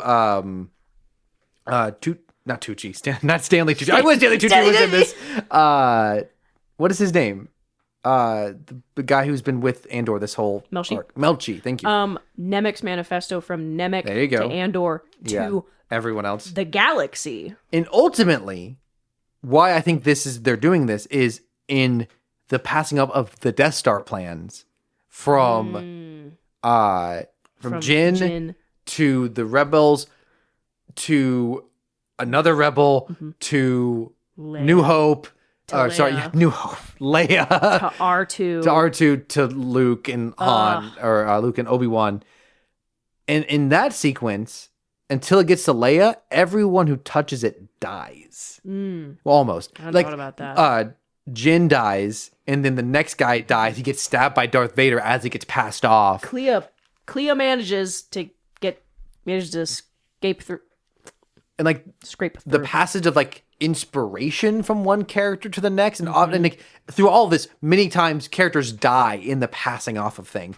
Lonnie dies, Luthen dies, Clea Jyn dies, dies. Andor eventually dies. It's like I think ultimately this is a huge Melshi point. dies. Does he really? Does he on die? Scarif. Oh, everyone dies. Well, yes, everyone that was dies on Scarif dies. That's but right. Yeah, you don't see it, but yeah. Galen Erso dies. Absolutely. But like, there's like the people who are it's that Andor was ultimately about the chain from the beginning to the end. Ultimately, everything leads to Luke. Luke is the end of everything. But this show is about all the unsung heroes in the middle because like we know things start with Anakin and they end with Luke. Or you could even say they start with Anakin and they end with Rey, depending on how long of a timeline you want to look at. And I think Rogue One is very much concerned with the original 6 movies. And how much do you argue that this started with Marva and Clem when they took Cassian? Sure. Oh yeah, you can just keep going far back. Yeah, and they're dead. They're dead. Like it's Marva. This show is also very much about. I'm now realizing the parallels between Marva, which is Andor's mom, right? Her big speech and her memory being kept alive at the end of the first season, and this one being about Luthen's legacy of how we remember these people who inspired us. And it's very much. That season was about the mother. This season's about the quote father. Quote, yeah. It's so good. These thoughts are coming to me as I'm talking about the it. rebellion and the father of the rebellion in a way. Yeah, that's a really good point. People could argue that would be Padme. Sure. But there could be multiple. But yes, absolutely. Let us have our thing. It's so good. And Mothma, a failed mother in a literal sense. Very sadly, she tried really hard. But she is mothering. Yes. So the passing off of things, I think, is really, really cool. Back to emotional terrorism, the death of Luthen, how he dies, the fact that Clea has to kill him. And I think the fact that we're expecting him to go out guns blazing, he dies in a hospital bed, being unplugged. Yes, so true. Making us care about Deidre. Oh my gosh. Like, I feel bad for her. Making us care about Yeah. I hate it. I was thinking, I'm like, I hate both you. Both of their ultimate destinies are heartbreaking. Like, they kind of feel like they were just kind of cogs in the machine and they got kind of screwed over a little bit. And kinda. Well, like, they had their choices. Like, they made their choices. They did make their choices. Saw Gerrera, just, like, he never had a chance. Like, he was exposed to the Rhydonium from a young age, and I think he did his best. And I think at the time, Rogue One, Saw Gerrera was a very confusing character because he's only like the first half of the movie. He sacrifices himself in a weird way. This character's gone mad, but he cares about Jin. There's like, it just felt very strange at the time. Now that his character's been so fleshed out, we know all about him. Now when you watch Rogue One, I'm sure that's going to hit way different. That's the end of his life. Yeah. Andor giving up so much. Mon Mothma giving up so much. I mean, just like legitimately, like, it's interesting that we cut back to the show managed to make time for Mon Mothma's husband at the end of Andor, and it matters. Sly dog. And ultimately, my evidence for the calling. So Tony Gilroy, main creator behind Andor, emotional terrorist, and both of his brothers worked on this too. His birthday is September 11th. So just to throw that out there, the man is an emotional terrorist. Stop. And to talk a little bit about Tony Gilroy, I listened to a really interesting interview earlier today. People often talk about why Rogue One is so good, because Tony Gilroy hates Star Wars. And he talked about this. When he was brought on, I don't know at what point he started working on Rogue One. He is, I think, the one who was brought on at the bare minimum to like rework the movie. If you don't know, Rogue One went through a lot of reshoots. They restructured. I don't know. I think they really worked on like the third act of the movie. Imagine if they hadn't brought him on. There's a bunch of stuff in the trailer that's not the final movie. That movie is kind of infamously had a big post-production reworking. We don't know fully to what degree, or like, I think it was mostly just like flow and action. I don't think it was very like plot heavy, but Tony Gilroy was really involved with that. I don't know how involved he was with Rogue One prior to that, but the bare minimum, he was very much heavily involved with quote unquote reworking Rogue One and fixing it. And that brought him in. And he said in this interview that he felt that it was a one-off story. He didn't like Star Wars. He didn't care about Star Wars. He didn't know. He said he wasn't respectful of Star Wars. He didn't really care and know that much about it. So he saw Rogue One as just a job. But then he said straight up, that changed with Andor. Andor is not a product of him not knowing about Star Wars and not caring about Star Wars. I think for good or for ill, I think Rogue One or Andor is him loving his Star Wars. Mm-hmm. I don't think that's a bad thing. Dave Filoni's shows are about how much he loves his characters. Ahsoka. And sometimes that's great, sometimes it's not so great. I think we saw that very much, especially in season 2 of Andor, is he loves his characters, which comes out great with characters like Cyril, Deidre, Luthen, the really strong characters. I think he kills it. It even comes through with Edie. Absolutely. Like, 100%. Nothing. Cyril's mom. If it's on screen, it's not wasted. I even saw how, so you know how they were doing, how Bix and Cassian are doing that weird hand thing? Like, yes. I hate my palms being touched. That icked me out. I couldn't stand it. So they did this as a Chandrillan thing. They just kind of made it up. They traced from the pinky down to the thumb and then up through the middle. Mm-hmm. That's essentially a minimalist version of the rebellion symbol. Oh, interesting. Phoenix, whatever it's called. Someone pointed that out. But anyways, yeah. That seems squicked me out because I don't like, I don't know. It's such a weird thing. I don't like the idea of someone like touching my palms. So just to clarify what I'm finding, as far as how involved Tony Gilroy was involved with Andor, this says summer of 2026, he was brought on to oversee reshoots. It came out in... That's next year. Sorry, 2016. Thank you. Okay, I'm like... I said the wrong... Summer 2016. That movie came out December 2016. If that's true, that's wild that he was brought in that late. But I think it falls flat. Also, another important element is he said that in between Rogue One and Andor, he came to know the Star Wars community. Mm. So I think he may have gotten in his head a little bit that Star Wars fans like characters coming back that they recognize. So I think that falls short with characters like Melchi and some of the rebel leaders from Rogue One. Not that I don't want them back, but I think the show sometimes in their introduction to act like, here's a character you've been waiting for. That feels a little bit maybe like Tony Gilroy loving his own original characters a little too much and thinking, oh, Star Wars fans love seeing characters they recognize. These guys, I think, temper it. We don't need big introductions for them. That's a minor criticism. Ultimately, I'm glad he came back. I'm glad me too. Because the lore stuff, the building of the universe, I think Andor is an incredible addition to Star Wars. Both, it kind of busts down some walls as to what you can do, what you can show, what you can be about. It doesn't have to be about Jedi. Which are not bad. They're a main core of it. It doesn't have to. It allows Star Wars to be about deeper themes. It allows Star Wars to be about multiple characters with different backgrounds, different approaches. It allows Star Wars to not...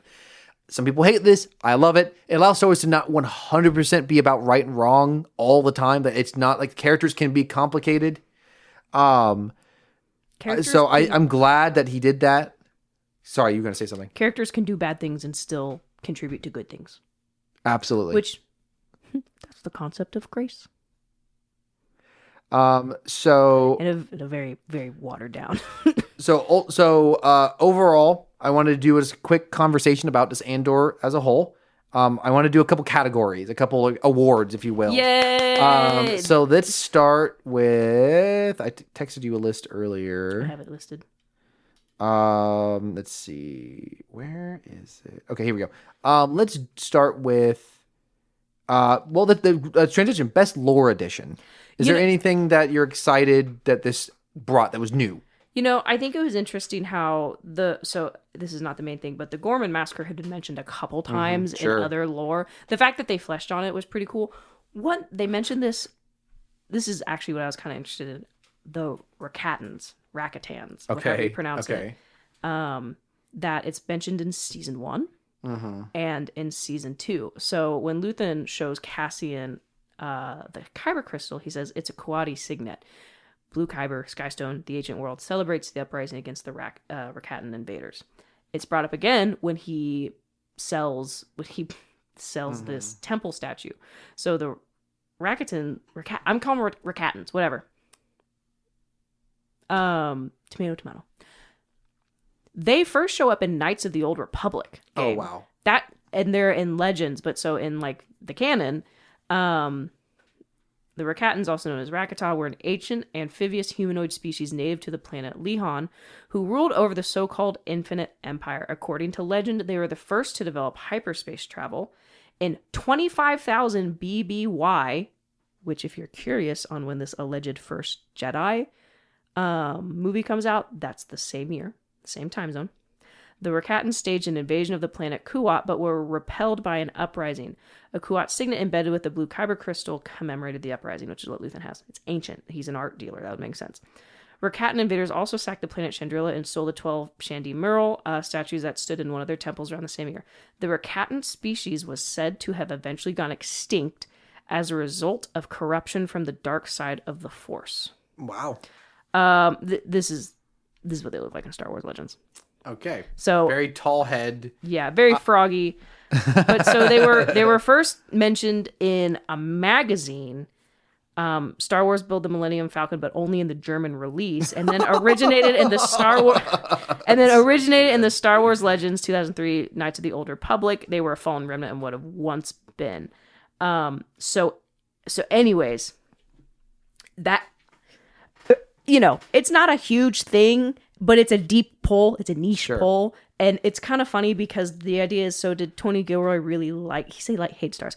Did he really like this? Or did he find maybe he texted Dave Filoni and said, what's a niche topic I need to pull out? And Dave Filoni went, oh.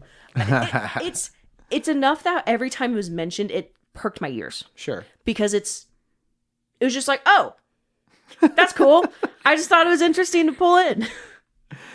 That's good. No, that is. I think that is fun about Andor. Is it's being a TV show. There's so much happening that it's not afraid to just drop bizarre, deep lore comments and observations. What did you think I was going to say? Tarkin landing a cruiser on 500 people. For me, I think it's probably just getting to see life on Coruscant. Ooh. As someone who grew up with as someone who grew up with the prequels, I have always been fascinated by Coruscant, but we never really get to see much of it. And I still think there's a lot more to see. There's hundreds of levels. But we did get to see both the high of more of the political side of things, and we got to see the low of what Bix and Andor's life was like, living in that apartment and going grocery shopping. So I appreciated that. They've slowly done that as time has gone on. They did it a little bit in Mandalorian Season 3, and I've enjoyed the heck out of it. So next, we've got, let's do, what do you think is the biggest missed, this is kind of this is a wish. What is the biggest missed opportunity for you in Andor? What do you wish we had gotten more of, or had seen more of, or wasn't there at all? I wrote this as a joke. Well, also showing how Andor became Fulcrum. Okay. Which is, I believe they reference him as that in Rogue One. Interesting. Okay. So I want to know how the mantle passed from Callus to Cassian. Because in Rebels, Agent Callus was Fulcrum for the Rebels. Okay. Is sure. that because I would like to see... Yeah, he used the Fulcrum symbol when he was transmitting information. So he was a Fulcrum agent at one point, which is... Look! I just want to know! For me, I think this is going to be pretty predictable if you've listened to these episodes, but K2SO, man, I love this character so much. He's barely in the show, and what I really liked about what we got of him in these last couple episodes is him talking about something of does this earn my trust? Does this prove that I'm useful? A couple times, the idea of this last year of him being programmed and them having to figure out what to do with him. I just would have loved to have seen that. This is such a great character, and teach the baby more gambling. Just everything K2SO is always great, and he didn't really get to do much, or we didn't get to see him. I think I was really interested to see his connection with Andor build. I was interested to see how his personality developed, where that came from. We didn't get it, and that's okay. What we got was great, but that is, I think, for me, a missed opportunity. Let's look at... I did look for Callus in the background of all the rebellion shots I didn't see. Favorite speech or monologue? Do you have one? For second season or first? Either. This is the whole show. This is the whole show? Yeah. It's still Marva's. Marva's eulogy. Sure. Is my favorite monologue. I loved Mothma's in the second season. It's still... This is favorite. It's still Marva. Man, Marva's is great. Luthen's, I burned my life for Sunrise. But man, I think when I think back to Andor, this might be recency talking, but I think I might go back to, personally, Saw's whole backstory monologue. Yeah, that was a good one too. That just stands. It's just such a great. It's visually astonishing.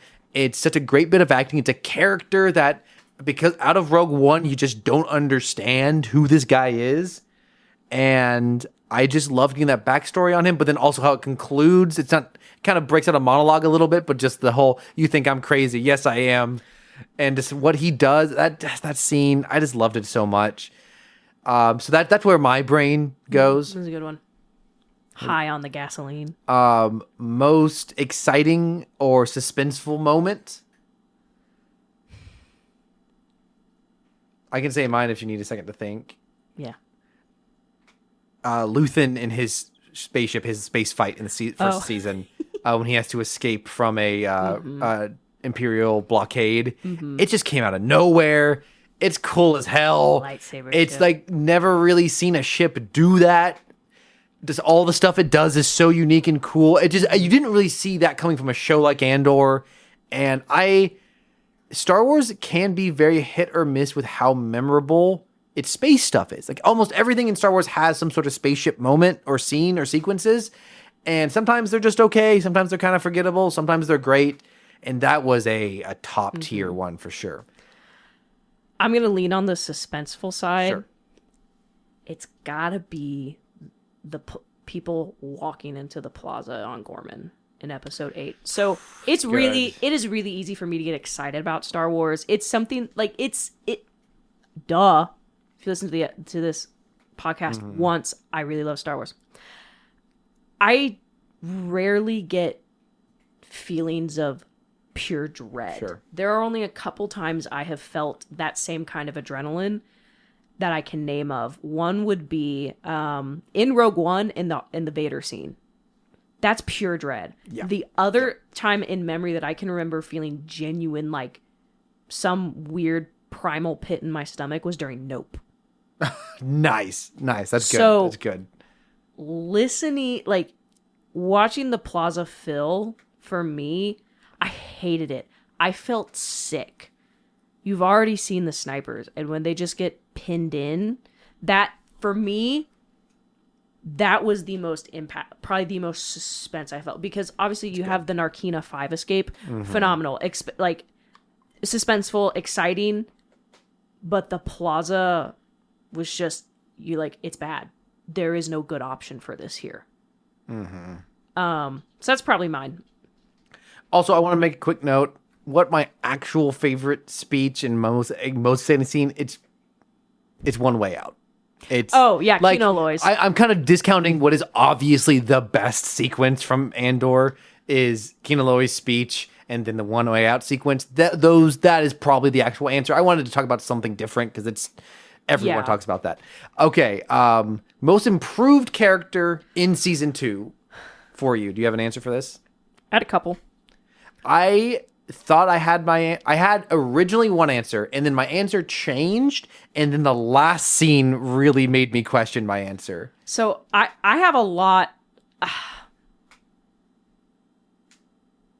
Mon Mothma has gotten a crazy amount of development for a cut character scene. Sure. But there are a couple others that I think are also honorable mentions. But she's also, I was thinking from season 1 to season 2. Oh, from season 1 to season 2. Okay. So, because she's amazing in season 1. I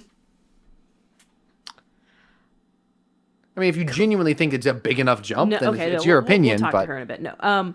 Clea or Cyril? Oh, Cyril. Interesting. Talk about why you might say Cyril. I hate that they made me care about him. That is an interesting turnaround. I think just because, like, watching him the first season, now we weren't podcasting at that time. Throwback. We were like, he's every time we talked about him, he's a sneaky little snake, little greasy guy, little weasel of a man. Not like Crosshair levels. I still hate him. I hate Crosshair. That's how I get people. That's my like go-to comment if I want people to argue with me on the internet. Just say I hate Crosshair. It's funny. For him to go like just his path, because honestly, after season 1, I was like, we're not going to see Cyril ever again. Why are we going to see him? Duh, he's dating Deidre or whatever weird freaky little relationship they had going on. I just think most improved going from the essentially third-party security guard to winding his way into the Empire to Deidre, who is really high up, into the Gormans. I think just the amount of screen time he got is not wasted. So that's a good he point. became a very key player outside of just minor antagonist. Sure. So let's talk about Clea. She did stuff. Yes. Like I think I've decided on my number 1, but Clea really was very close to fighting for this spot. She went from being a very character that was easy to overlook, easy to forget, didn't really have that much to do in season 1, and just as season 2 went on, just became just a major really fascinating character. You just realized how much was actually going on under the surface with this character. Her relationship to Luthen is so compelling, and the final arc with her is so good. And you had honestly part of me, like in the first, as I watched this, like the more I was like, Clea is far more stable than Luthen, and probably what's keeping him from going off the deep end. Good point. Some cases.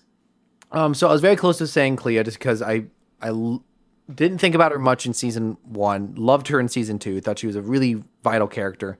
But my answer is definitely Bix. Because that's a performance that I pretty much straight up hated in season 1. I just found her to be very much a weak link.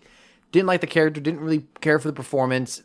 Like I didn't really think Andor needed this like vague love story. I didn't think it really added to much. Right off the bat, season 2, she's way more compelling. It's sad that she's compelling because bad things are happening to her, but regardless, the actor is bringing a lot to it.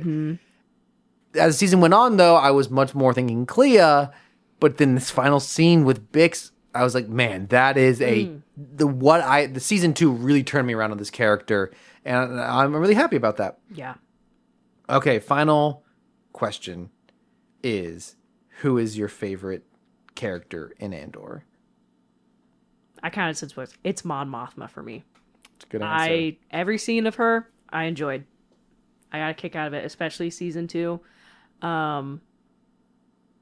Yeah. That's hard. I think for me, I got to think about when I think of Andor, the show. What am I going to think about? Marva. That's certainly high up there. My brain goes to Luthen, though. He didn't have as much to do in season 2. Mothma had a lot of great stuff to do in season 2. I think I very much considered Mothma because she's really compelling.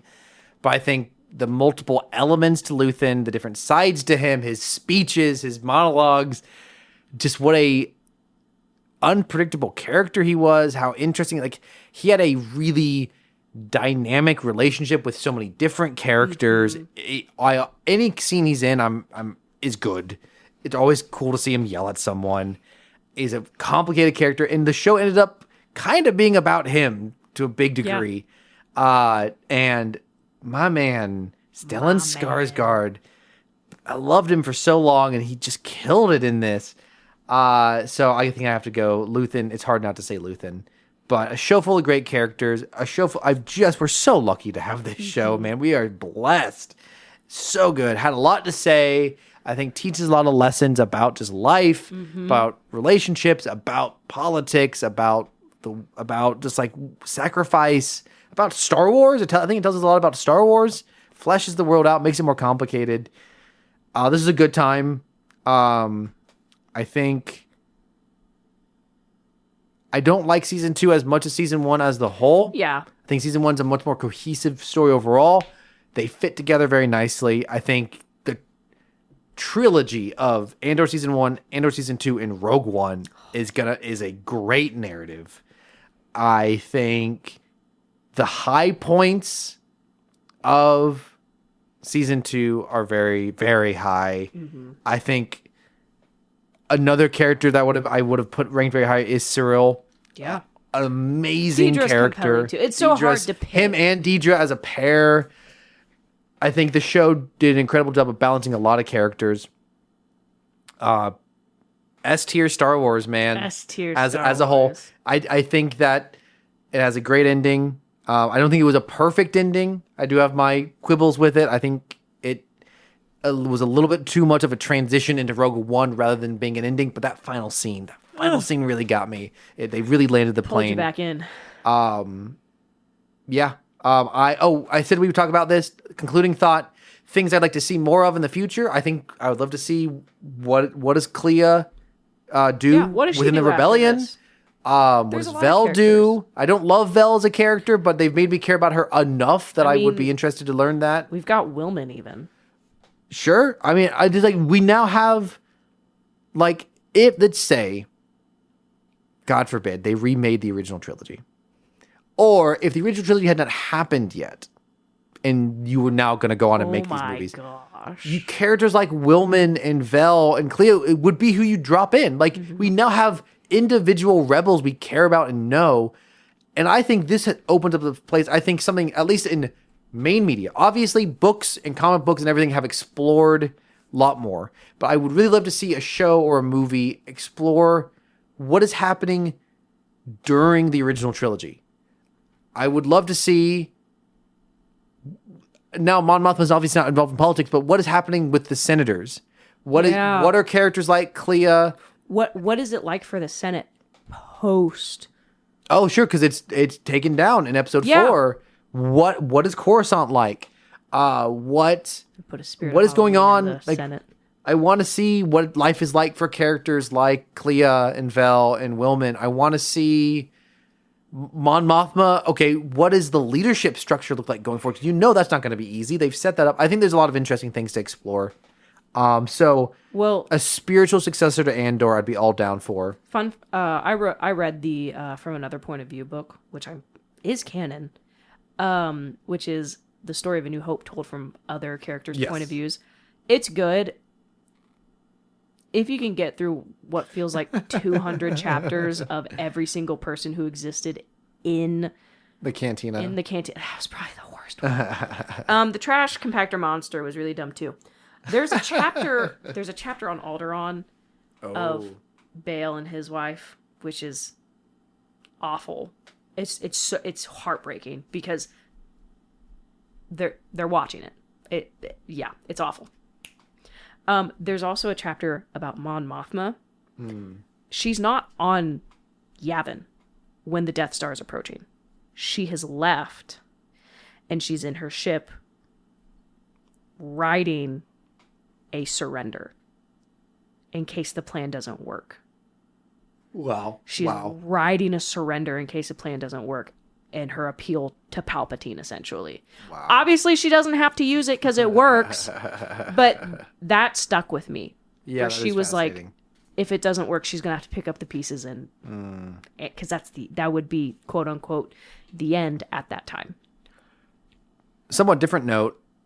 I'm thinking this might be the last time we see Forrest Whitaker as Saw. It's very possible. As of right now, Disney loves to explore the gap between 3 and 4. Yeah. I think we should be done with it for a while. I really think this is like the ultimate conclusion. Can we get some build up between some of the other movies? And I don't leave the prequels alone for a little while. Yeah, I'd love some build up between 7, 8, and 9, but they're also probably doing some. There's a lot of novels actually. I have 3 novels. There's the Captain Phasma book. There's the Cantina Bite book. There is a couple of books about Poe Dameron and some of the squadrons. I would love to see some more, and maybe they're waiting for the Rey movie to come out before they do stuff on that end of the time. Let me talk! I don't think that movie's ever going to come out. Unfortunately, I'd like to see it. I'm just saying that they may be waiting to see what that does before they flesh that out. Or they're trying to flesh things out for Dave Filoni's movie that we'll see if it comes out. That's not The Mandalorian and Grogu. But I'm like, there are other avenues to explore. But yeah, I think you're right. I'm like, Forrest, amazing performance. Every time he's on screen, he's fantastic. Yeah, the cameo king might be putting down his crown. Yeah. The Mandalorian's going to take it up, become the new cameo. We're just going to, it would be really funny if in other projects they did just like, in like 40 feet behind the main character, you just happen to see him. Saw Gerrera. No, I was going to say the Mandalorian. The Mandalorian in the shiny armor. Yeah, you don't, it's not about him. You just see him walking through market. That I could maybe get on board with if they never acknowledge it.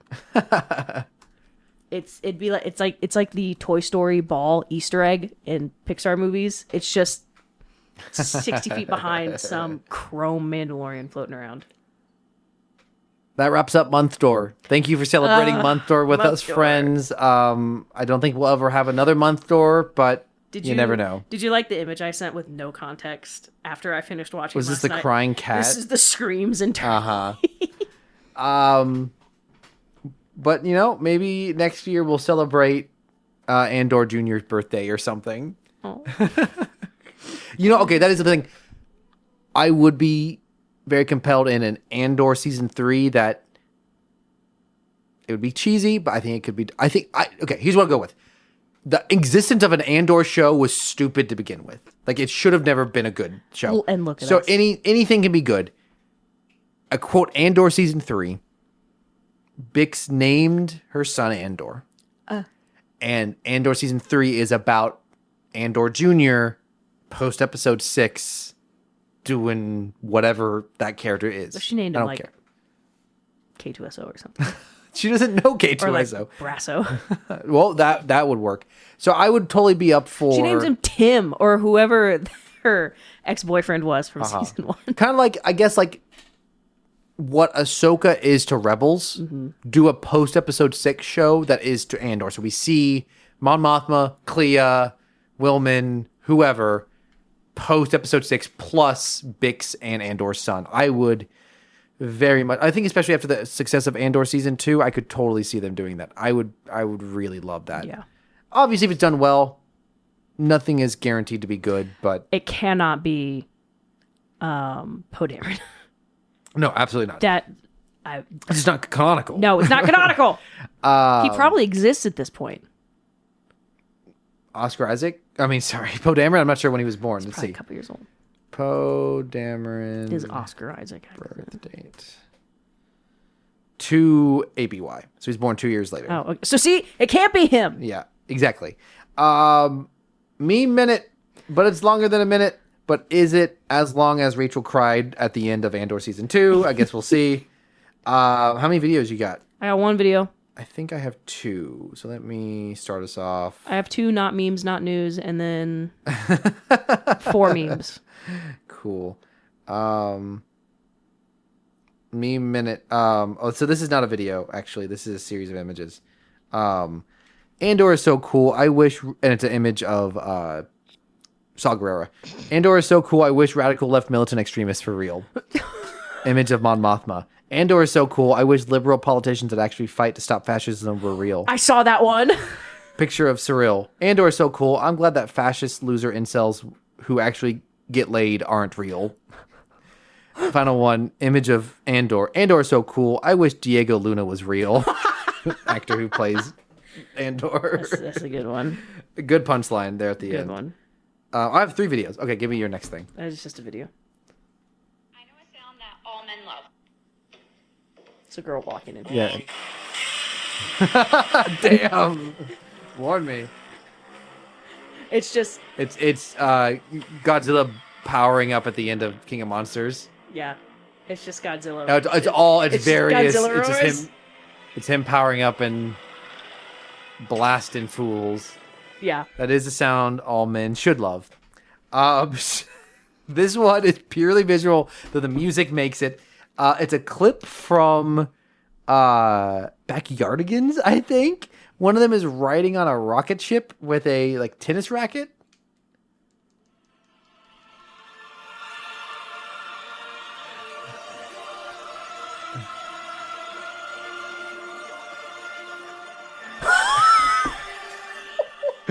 And he's on a rocket ship, and there's a meteorite coming to Earth. It's a green Pablo. He's blue. And he hits. So it's some sort of green animal. It looks like a backyardigan. I don't know if he is or not. Penguin. And he hits the meteorite, and then it cuts to, I assume, it's a shot from a different thing, and it just is this explosion. And that's Anakin's betrayal, right? That's that song. So that's the only reason it's Star Wars meme is because of the music. But man, it made me laugh. What else you got? So this isn't a meme, but imagine watching the latest episodes of Andor, which would be 9 after Mothma escaped. Deciding to check out the rest of the story in Season 3, Episode 18 of Star Wars Rebels, and then letting the autoplay take you to the next episode, which ends with AP5 singing to the Space Angels. Yeah, I almost saved this, yes. Which is a iconic moment from iconic Rebels. moment. And it's good. And they're not space angels, they're like space, like space fair, jellies. like flying, like jellyfish. fish things. Yeah. So in the corner of this video, you see a screenshot of like a music player, and it's from the Andor Season 2 soundtrack. It's the track Brasso. You have a girl, which is the Niamos remix. Well, just you have a girl crying. I think this is Rachel. No, it's the girl in the pink shirt doing the dance. Yeah. So this is like as like in the show while this is playing, Brasso is dead. Bix and Andor are flying off, totally scarred. Mon Mothma is dancing at her wedding, at her daughter's wedding, and so the girl in the video is crying and like wiping her tears, and then starts doing a TikTok dance. It just made me think of Rachel. It's so funny. Yeah. No meme. It's just this screenshot of Krennic with his finger on Deidre's head. Well, if we're sharing screenshots, I have one. Should too. I make this our like Twitter yes thing? Like, should I like Photoshop the Rebels helmet on her? Should I Photoshop the Rebels and Robots logo helmet on her? You could like label Krennic like Rachel and Deidre just Athena. No, just demonetization. Rebels and Robots. Well, screenshot from last week. It's Andor just flatly looking at the man he just shot with her a pistol, driver. And Mon Mothma is just totally shocked face. Like, it's crazy how shocked she is. What's your next meme? I love that Cyril was having a moment of clarity and regret for wasting his life begging for the Empire's approval, but cut it short to beat Andor's on sight. Yep. It's one of the best moments. It's so incredible that the duality of man. Yes. Gotta Athena, write down that swear. And okay, my next meme is Write that down. This is actually not a meme. Obligatory, not a meme. I just opened up Facebook Marketplace, and this was the first thing that came up. It's a little like electric car for a little kid, but it's a land speeder. It's Luke's land speeder. How much is it? $500. You want to go halvesies on it for Athena? What do you got next? I have that one too. It's actually very rare that we have the same meme. It's not uncommon. I think the last time this happened was the Choppenheimer meme. Yes, that was a year and a half ago. Why must you talk about the passage of time? So it's that meme of the lady holding the kid up in the pool and the other kid like drowning. And it's Cassian holding up K2SO and B2 drowning. So good. Another obligatory, not a meme. Also, this is the third week in a row that I'm going to mention the fact that I watched the movie Heat recently. Oh my gosh. And Cameron, that caused lives me in your head rent free. Listening to a podcast about that, recommended I watch the movie, another Robert De Niro film called Ronin. I don't know nothing about this film. We get a few minutes in, and look who is in this movie from 1998. Oh my goodness. It's our dude, Luthen himself. Stellan Skarsgård. Stellan Skarsgård doing a bizarre American accent. Yeah. It's so strange. I was like, oh my gosh, it's Luthen. I prefer his Luthen impression where he's just gargling gravel. And I'll extrapolate a little bit out from that. I also, I'd seen this movie once before. I rewatched it this last week. Schindler's List. Which, if you don't know... I do know what it is. I haven't seen it. Viewers, it is Liam Neeson, Star Wars alumni, playing someone who is a businessman who is part of the Nazi party, real person. During World War II, he, at first, to begin with, he decided he could get Jews who were in the ghetto, and then later in concentration camps, he could get them to work for him for very, very cheap. Very, very cheap labor. They were obviously desperate to get out of the ghetto, out of the camps, and work. He could protect them, and he did it purely as a business measure to start off. It was just helped him, produce things for a much lower cost of benefiting. As the film goes on, he grows to very much care for the Jews, and he starts to use his wealth and his influence to get more people in his factories. And I realized, I think Luthen might be partially based on him. Because he is infiltrating within, and he's like navigating, and the way this character behaves around Nazis, and he smiles to them, and he talks them up, and he gets them drunk, and he's friendly with them to get what he wants to save people. It's like identical to the performance Stellan Skarsgård is giving as Luthen. So I don't know I have any evidence for that, but as I was watching Schindler's List, I was like, and also, Liam Neeson, Star Wars actor, I think it's very possible that they drew inspiration from Schindler, because it is very similar. At the bare minimum, if you like Andor, watch Schindler's List, because it's very similar plot. The Empire is Nazi Germany. I mean, it's textual, so I think... I thought that was cool. Also, real quick, the meme that I showed of the images had... I hate when apps just reset. You just close them for 2 seconds. The Walmart app when I'm trying to shop in the store, and it refreshes my cart every 2 minutes because it's like, do you want to pick up? Do you want to pick up? Do you want to pick up? I'm like... So this meme that had the images, it had this song playing over it. This song is a very famous song. It's been a lot of stuff. But most recently, it was played at the end, the final scene of the most recent season of Daredevil, which came out right before Andor. If you like Andor, I highly recommend this season of Daredevil. Oh, interesting. You could probably get through it without having seen the previous Netflix seasons. I recommend all of it. But the Daredevil, it's very similar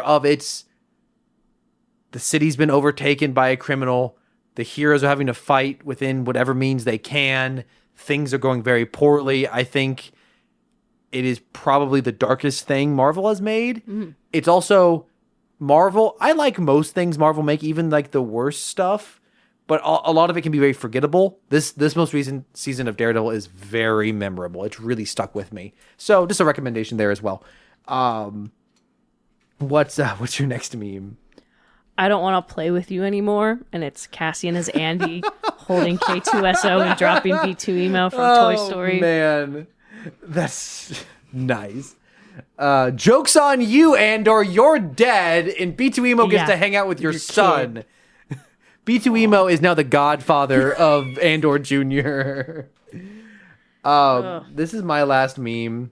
I'm going to try to reveal it to you so I can hide the punchline. Cyril BBY3, which is when he's living on Gorman and is wearing nice suits and is just enjoying his life. It's a cat with like a pink hat, a little pink beret, and a pink like bow on his chest. Cyril BBY2, and it's a cat about to punch the camera. It is like blurry, and It's just good. It caught me off guard. I thought it was funny. If we were still doing the meme game, I would have guessed you made that one. It would have been picture. Well, yeah. Anyways, it would have pictures Peanut. Yeah, which would have been too much of a giveaway. It's a picture of Luthen, Clea, and Mon Mothma, the rebellion at 100% strength. The rebellion at 99% strength. It's just a picture of Clea. Nice. All for the Clea love. I think I heard. I heard that they specifically wrote her a bigger role this season good. because everyone liked her last season. Really? I mean, I'm glad they did, but she did not register at all to me last season. That's what I heard. So this is, I forgot to save this meme, so I found the GIF. It was a GIF that was like, what is my mom's husband's name again? Perrin. It was Perrin coming home. Yeah, from the Pulp Fiction GIF. It's the John Travolta Pulp Fiction. He's just like confused. He doesn't know what to do. So he was not executed. I'm guessing they did their investigation and found Perrin to not be involved. So they interviewed him, and just during the interview, all the guy wrote down was dumb. Dumb. Knows nothing. And now he's shagging his son-in-law's mom. Which makes me wonder if something happened to Davo, which makes me think if they did... Wait! Oh it's my possible. gosh! He was a criminal. And because the connection was Mon Mothma, Tay, Davo for the funding. That's true. So if they investigated him That's a and good found him point. for funding, which may be why they're drinking together, that's a because good both their point. spouses have been... You're on to something. Davo, unintentionally, he didn't know. Mon Mothma, intentionally. But you wouldn't know if it's like your husband's actually been funding the rebellion. There's no way to go about it. Yeah. Especially with Mon Mothma's speech. You're guilty by association. So true. I just happen to think about that. I'm so smart. You're very That's smart. why they look wasted. They've had their rugs pulled out from underneath them for the last year, probably. Trauma bonded. Yeah. I would have issue if my mom went full, like, if I was in their daughter's shoes, I would have issue with my dad hanging out with my husband's mom in that capacity. I think that'd be a little weird. If they're implying what I think they're implying. Keeping it in the family, I guess. Do you have more memes? No, that's it. That's it. Thank you so much for joining us for Month Door. This was an absolute blast. We were so few things. Do you know what else is going to be a blast? Alderaan. Dang, dude. So few things in this life live up to the hype. Month Door was a blast. It did live up to the hype. We had a great time. 4 straight weeks. We haven't done this since 2023. Late Ahsoka. But there's like pretty much after Ahsoka, there just wasn't enough to cover. That's when we rebranded and we switched to every other week. Rebrand. And it just worked out better because we also wanted to start covering more movies, and that allowed us. We needed a week off to watch the movie. But speaking of movies, I will be back for wait. I think I came up with a name for this. So the classic rundown of what we've covered in the past. Where is the season's name?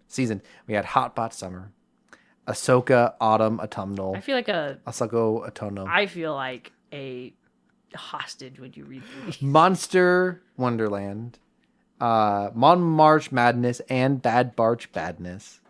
Suns Out, Guns Out Summer, brought to you by Darth Chimere, the Gun Show Teethies. Miyazaki Dog Days of Dead Dad Summer. We could reiterate that for Andor. Septformers Month. Jod Nanawood's Christmas Special on the Onyx Center Express. Hey, I should give you some feedback that my mom liked a lot of my ideas, and then you made them far too long and not catchy. So I just think you should know that.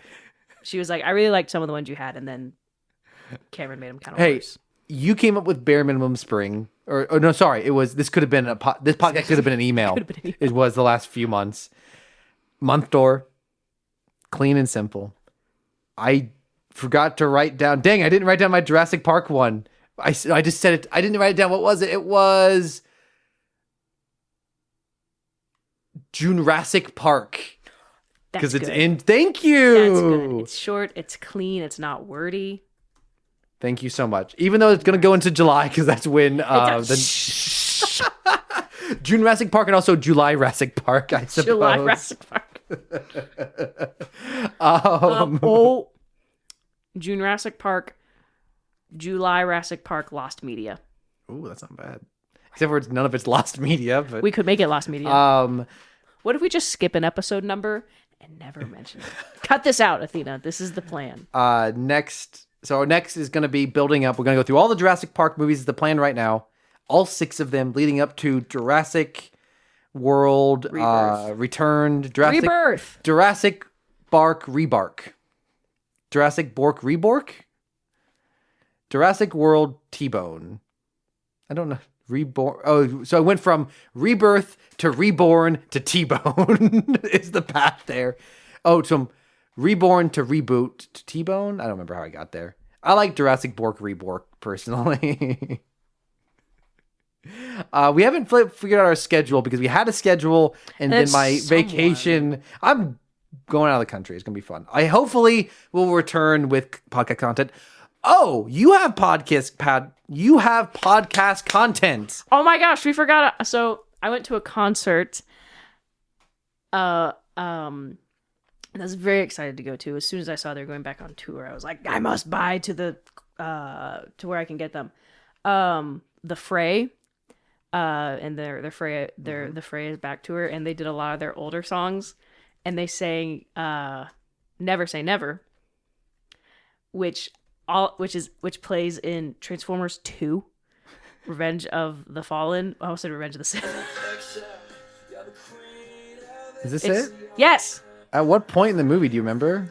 It is right after he tells Bumblebee he can't take him to college, and he says goodbye to Michaela. It's very close to the beginning. Because we watched it together, and I was like, this is the Fray. So anyways, I just texted Cameron and said, Cameron, they're playing the Transformers Revenge of the Fallen song. That's it. That was the only context I gave him. I think I told you which one funny. It was. But my first thought was that the Fray was doing a cover. Because when I hear the phrase, the Transformers song, and you sent a screenshot to Transformers 2, I was thinking it was New Divide, which I think it's really funny. You just heard the Fray song. If you know anything about the Fray, it's really funny to think of them covering this Linkin Park song. Now they're This is the difference between Rachel's taste in music and my taste in music. I listen to Linkin Park, you psychopath. It's a joke. It's a joke. There's no joking when it comes to my music tastes. So we'll see you for Jurassic Park in a few weeks, and then we'll figure out how the heck we're going to cover 5 more movies in less than a month after that. And you have a book to read. I'm going to read it on the plane. I have got lots of free time the next 2 weeks to read. There are some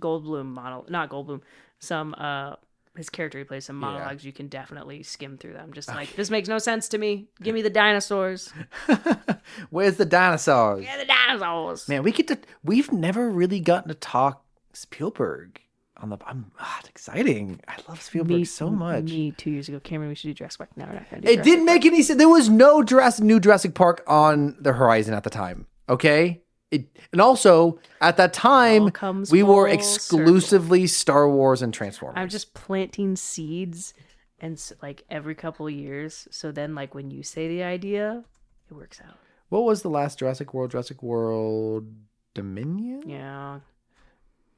When did that come out? That came out So that was before we started the podcast. Oh, was it? I thought it came out. But even if it had come out 2023, I don't think we would have covered it because we were not covering things outside of Star Wars or Transformers yet. Man, 29% on Rotten Tomatoes, 2.2 out of 5 on Letterboxd. That's generous, honestly. 5.6 out of 10 on IMDb. So excited. That's super generous. I'm so excited to talk about all these scrapped movies in the 90s for Jurassic Park sequels. I look forward to it. I really don't know much about. I'm so excited. I know a lot about the scrapped Jurassic Park 4s from the 2000s. Oh, in those too. Yeah, but yeah, I'm excited. I can't wait to talk about human dinosaur hybrids. As always, thank you to Caleb Jacoby for our wonderful intro and outro music. Thanks, Caleb. Props to Rachel for our artwork and giving me a hard time for making jokes about her not listening to also that. I've been pretty active on it. Okay. Rebels and Robots Pod. Thank you, Athena, for editing and also giving us a stare, and also just keep cleaning. You're doing a good job. Thanks to Cameron for our Facebook and Instagram. He likes to ignore me. Let us know what you thought of Month Door. We want to hear your thoughts. Did you like it? Did you not like it? How long did you cry at the end? Are you a heartless troll and didn't cry at all? No, it's fine if you didn't. We just hate you. Let us know. Jurassic Park's coming up. Jurassic Park. Let us know what you think. Tell us your favorite dinosaur. Yeah. Yes, That was your definitely favorite let us dinosaur? know. See, that's the thing about adulthood. No one ever asks you what your third favorite dinosaur My is. poor coworker, I just started talking with her about Jurassic Park, and she was just like, "Wow." This is Kim and Rachel signing off, saying, "If Cassian didn't want to pay child support, he could have gone about it another way." Gosh dang it. Good night, everyone.